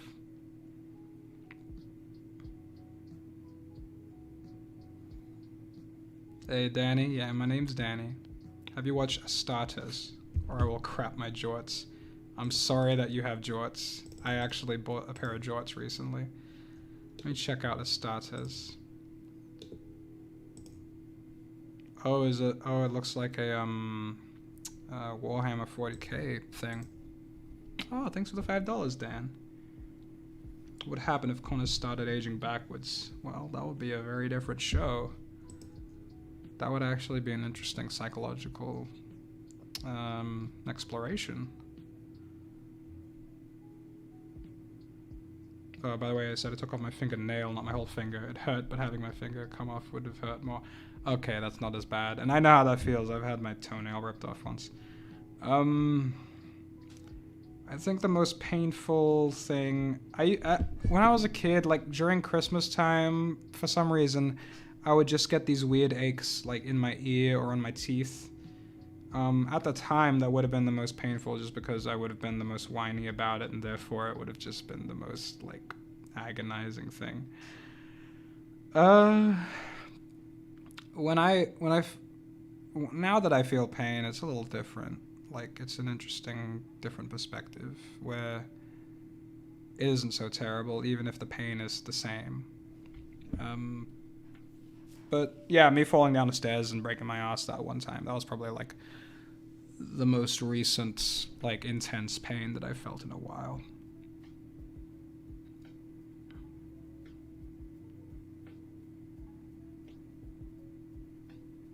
Wish I can listen to this type of talk daily. Honestly, yeah. I mean, I do try to. I put on these, I put on a lot of podcasts, just of anyone that I vibe with. I'm like, wow, I really want to hear more of what you have to say, you know? I pulled a hangnail and lost half my body mass. Are you monkey, or are you an interdimensional alien godlike being created from the very nothingness from before the universe? We are both. If animation gets too difficult, or for whatever reason it's not sustainable, do you think you'd make a confinement comic? Oh, comic seems almost harder. I've tried to make comics, but the angles, man, the angles is so tricky. For me at least, I don't know what it's about. I'm gonna have to, like, really learn properly how to do comic angles. Like, I went to a design class, but it wasn't like a cartoonist class or anything. It was mostly just like photography and designs on a sort of more general level. Probably that pain has something to do with the humidity levels and how that was affecting your inner tubings. Yeah, it sounds like poo-poo. Sounds like what I had to deal with. But that's okay. Bro, why are you wasting time on all these streams? What do you mean wasting time on all these streams? What do you think I'd have to do otherwise, you know? Like, I worked today for a few hours, then I watched a movie, then I made some lunch, then I am on stream. Like, I haven't wasted any time. There wasn't something else I was supposed to do. I'm doing these streams so I could talk to my followers and my viewers, so I could hear people's opinions on my work, so I could hear people and talk to people and learn things, have an experience, sort of create little worlds by interacting with all these little people and sort of imagining how they're going, you know? Sure, there'd probably be a prettier way to do it, you know? If everybody had little avatars or something, I could just sort of lift you up on the screen and move you around. That'd be really fun. Why aren't we doing that, YouTube? You know? Have a little interactive, like those little Wii characters, you know? That would be so good. Talking with us is not wasting time, guys. Yeah, it's not wasting time. I like talking to you guys. I like talking to my patrons. I would rather that I spend time talking with the people who are part of the superorganism that is us in this context of my job than total strangers who have absolutely nothing to do with my life. Is there an afterlife, Bung? You see, what's interesting about that is, that question is, what is the difference between an afterlife and having an experience at the moment of your death that feels like a lifetime? You know, like, when Timothy Leary died, he said, I cannot wait for the moment between my body dying and my brain dying. And you have these people who have these near-death experiences that last for maybe a minute or two. And then when they come out, they tell this entire story of what happened that just goes on for like hours or days or months or years. And it's like, I was talking earlier about dreams and how come dreams can feel longer than they actually are. I think the same sensation can happen when you're, well, I know this sensation can happen because I've had an ego death, and that's what happened to me. Things felt timeless, you know. And that sort of made me restructure how I saw the world, is that's just how things are. That's just how things are. Time is an illusion, it's a perception. It's based on how you feel, it's based on your mood, it's based on your ability to process things. It's based on all sort of things. Oh, did the stream freeze?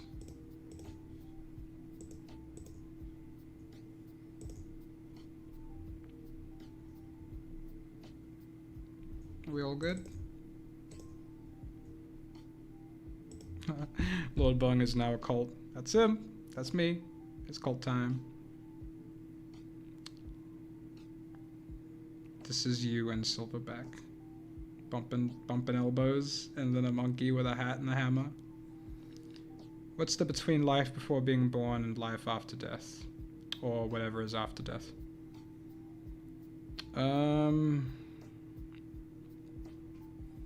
Well, I'm not really sure. The Tibetan Buddhist perspective is that for 49 days, the sort of psychedelic essence that is you leaves the body, and for 49 days, you are just the pure energy that you have been, the pure motion that you have been creating throughout your life. So if you've been a negative person your whole life, like really cynical, aggressive, you know, irritated, annoying, then when you die, all you're going to experience without a body is just this pure, senseless, wordless motion of energy that you've been creating for most of your life. And for 49 days, if you stay like that, exactly the same, then you end up reincarnating into somebody who's very similar. And the idea of that is that if you meditate and you become one with those chaotic emotions inside of your body, and you know how to sort of navigate them and live with them and control them in like a gentle way, then you can choose how to come back any way you want.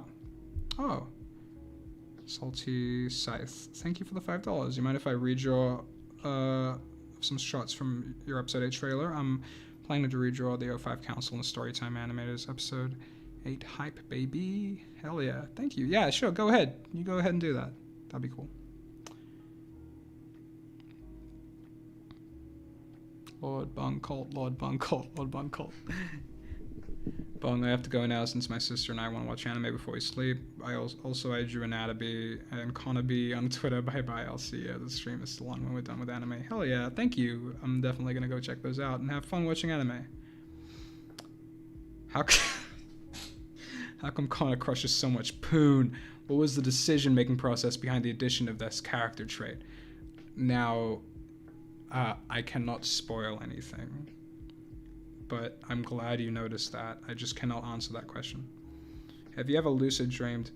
I have acknowledged a few times that I've been in a dream, but it still has not affected the dream in a way that I think a waking version of me would consider controlling it.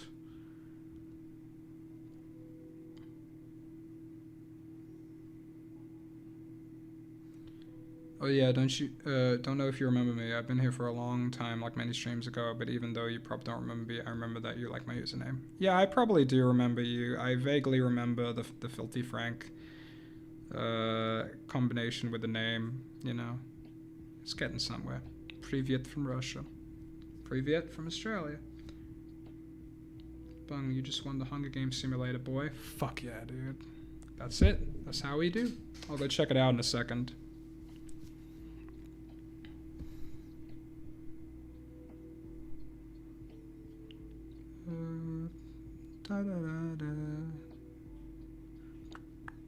Favorite music? Right now it's a band called Superorganism, which, oh well, that's actually quite fitting to our subject matter. Yeah, right now it's a band called Superorganism. They have these weird, quirky music videos. I like to get high and watch them, but they also just sound really good. But I'm dehydrated and I can't get water until you watch Estat says, please, I have a family. I'm sorry. You're gonna have to learn to drink water without me watching a star test. It's gonna be difficult, but I believe you can do it. Do you think that after we die, we might repeat the same life over, like reincarnate with the same body and be born at the same time as before? I mean, practically speaking, there is no... practically speaking, sure. Like, why not, you know? Everything is cyclical. But it's only our need to believe in, like, a narrative story that bums us out to think that way. So, you know, I'm not going to say, no, of course not. That sounds miserable. It doesn't sound miserable. I don't have my memory, you know? It's just a repeat. It's fine. Like, to think about my life repeating, well, it's a very egotistical thing. I have to think about the entire universe repeating, you know? Like Big Crunch, Big Bang, and then repeat. That's, I might end the stream in 30 minutes 2 hours ago. Happy that didn't happen as I'm enjoying it. Oh shit, did I say that 2 hours ago? No, that doesn't make sense. But I probably was. I probably have done that. Oh shit.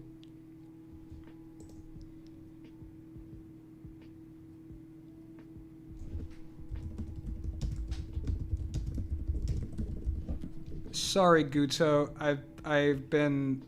I haven't checked my Discord messages.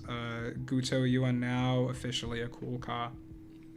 So you have just had your christening on, your blessing rather, on stream. If you're still here, I don't know if you've left. Superorganism slaps. It fucking does though, for real. Clockwise corn. You've been real vibing with my spirituality talk. I'm gonna interested in picking your brain, Clockwise corn. PogChamp, someone that I think is cool, actually kind of remembers me just even a little bit. It's beautiful. Baguette Man 2, the sequel. My weirdest dream is when a giant baby tried to eat me and then I got run over by a train. Interesting. Your body is fake, your soul is energy, your body is a vessel, you never die. Hell yeah, Andres Gamers. And Andres Games. Yeah, I agree with you. I just don't like putting it in that way because it's very confronting to people who are just like haven't even considered looking at that area of reality, you know? What will be the main focus of episode 8? Sort of a tricky one. It's about suffering and acceptance. I guess I could word it that way. Greetings, Captain Zit. Shit, it's like 12:45. I'm asleep night, man. Good night, Eli. Have a good night. Thank you for joining stream. Thank you for being here. Answers will always come. Yeah, you just have to be open to the answers, you know. Like if you have questions, that means you're unhappy with the structure of which you've established your mind. And if you have an answer and it fits outside of that structure and you go, well, that's a ridiculous answer, then really you aren't looking for things. You aren't asking that many questions, are you? The question isn't really a big one. You do just have to open your mind to realize that, oh, there are actually multiple ways to look at the same thing. There isn't just my way of looking at the thing. There are other ways of looking at the thing. You know, the thing being like, why is it that no matter what I do, I still suffer? Why is it that no matter how much I go on, keep moving forward, that things are still difficult, things don't get easier, or things don't get harder? Sometimes they get harder, sometimes they get easier, but it seems out of control. What is this? Well, I mean, you can either, you know, give up and go, well, that's it, I'm going to kill myself now. Or you can come to accept things more, you know. It's actually kind of simple. It's really simple. It's not easy, but it's simple. Once you learn to accept things more, suddenly you have so much more, you notice so much more things, you know, because suddenly there is a space in your head that's shaped like a positive thing, and there are more of that flying towards your head now that you are expecting positivity, and therefore you end up getting more positivity. It's just a perspective change. No man's knowledge in here can go beyond his experience. Yeah, or her experience. And that really is just it. I mean, you could learn all you want about what a color looks like until you see a color. You're not really going to know a color. You're not going to know like that bit in Good Will Hunting, where it's like, I bet you read all of the books on fine arts. I bet you could quote all of these classic literatures, but you don't know what the Sistine Chapel smells like, you know. And I know that can come off as a bit boomery, like, you know, the wisdom of old people or whatever, but it's like, no, I mean, old people, we only treasure them because they have the wisdom of what they've accumulated throughout their life, because they've been around longer. That doesn't necessarily mean that they're more wise, but there is wisdom is important. It is the thing that you collect throughout your life, you know. Like, why do we consider collecting money for our retirement more important than collecting wisdom, you know, which is just the knowledge that is actually useful to you, that you have taken and you've abandoned all the other knowledge, and that's what wisdom is. How are things in your home life? And I know it's been asked, but how is your butt? Thank you, Jeremy Peterson, for $5. And my butt is doing just fine. Whoops, the music stopped.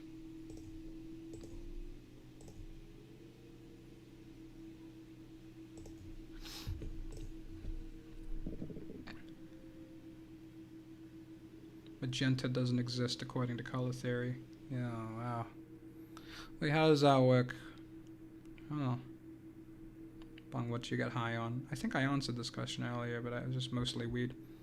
By the way, what do you prefer, wisdom or intelligence? Well, you need both.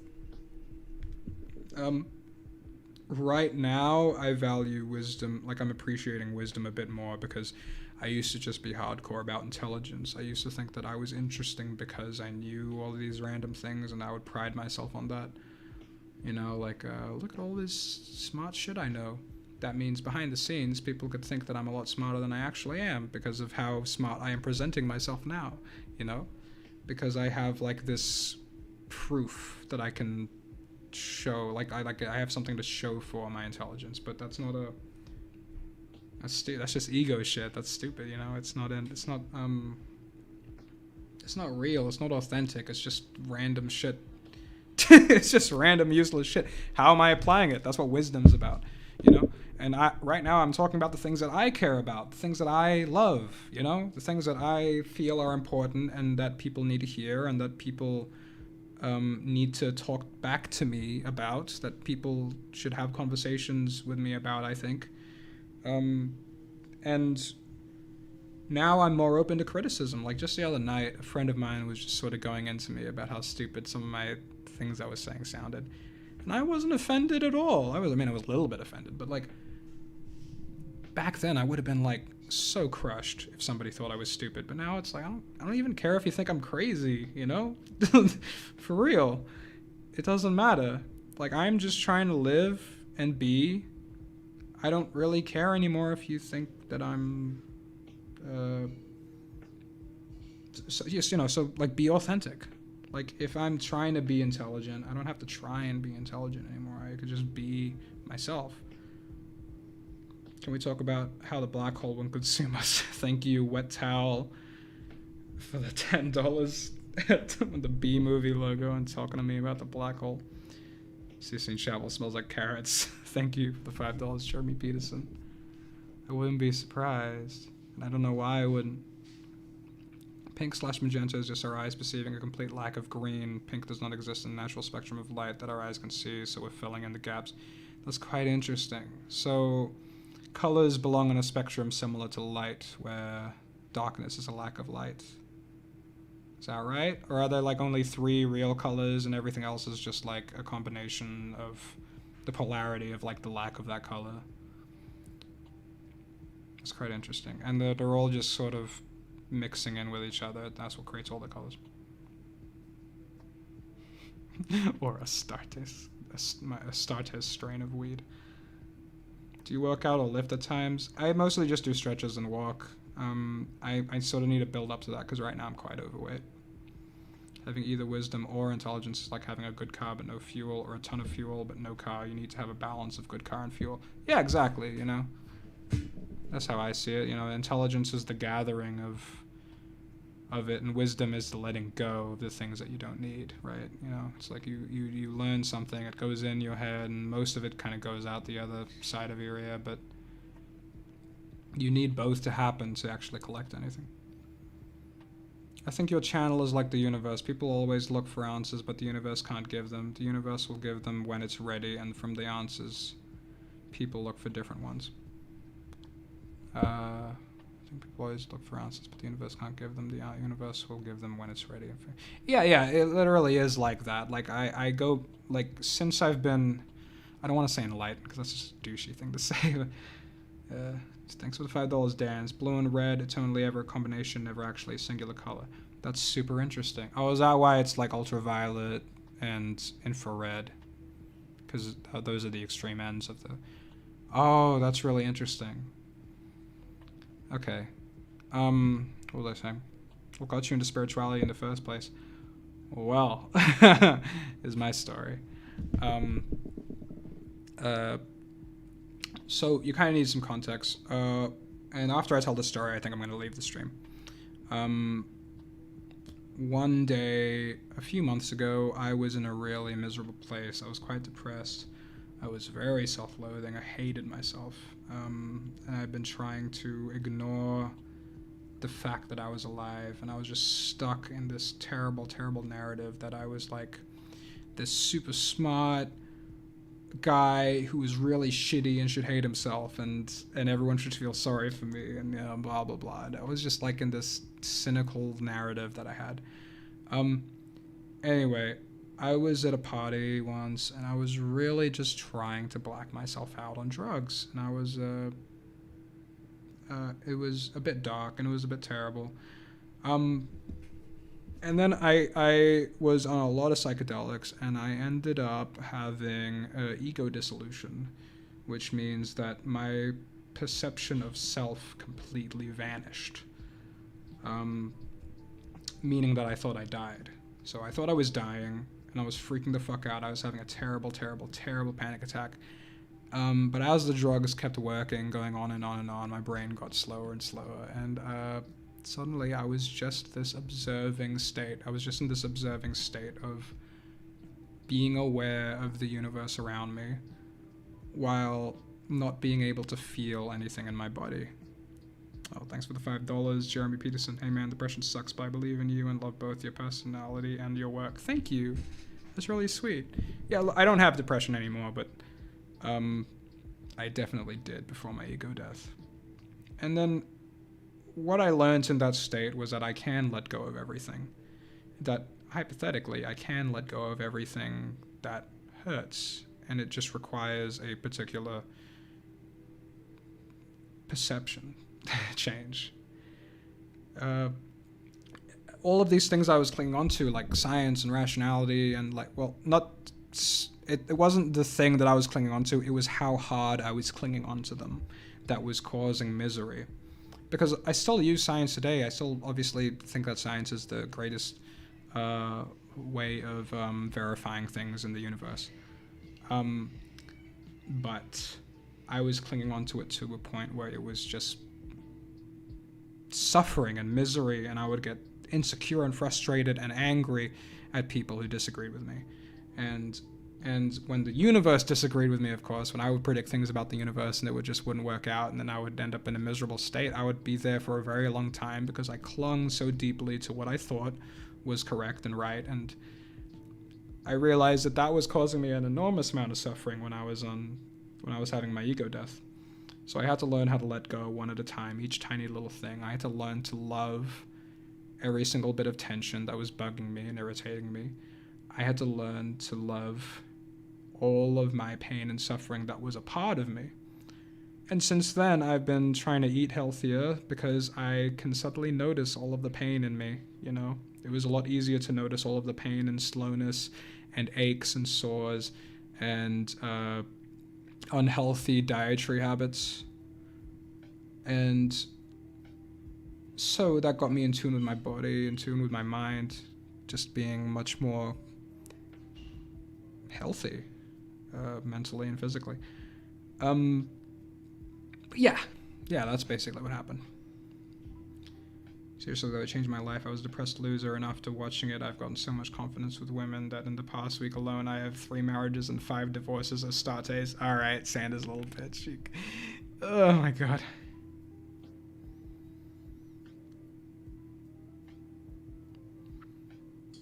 I don't have anything else but have my money. Oh, thank you, Jeremy. Appreciate that. Thanks for the $5.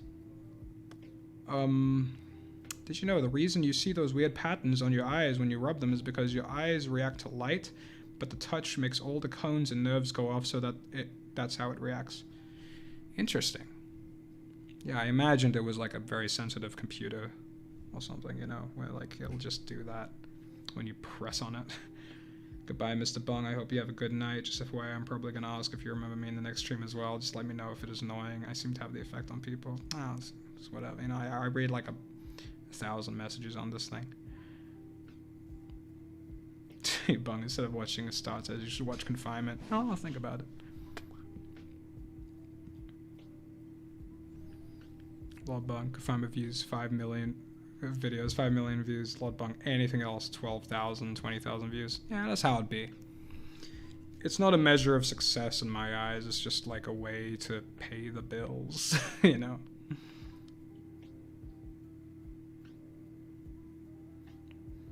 Strawberry, gravy, pizza, bubblegum, Oreo, beef, chicken, barbecue, ranch, dressing, soup, tomato, ketchup, spaghetti, onion, ice cream, cake. I was trying to read it like the... We didn't start the fire. Strawberry, gravy, pizza, bubblegum, Oreo, beef, cake, chicken, barbecue. No, it doesn't work actually. Hope everyone's hydrated. Oh, that reminds me. Legend has it that if you take drugs while watching the stream, the effects are multiplied by 15. It is true. It is true. Hey, Bong, remember me? Yes, I do, Zek5. Literally the only thing I look forward to on YouTube is your videos. Oh, thank you. Squishy color cones go brrr. Love you, Bung baby. Thank you. Love you too.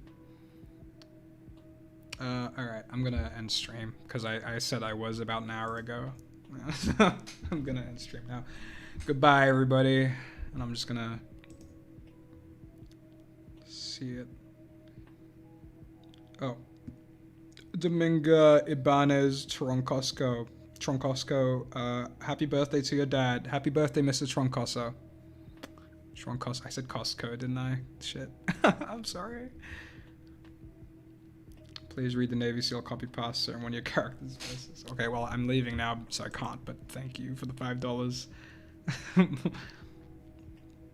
Alright, goodbye.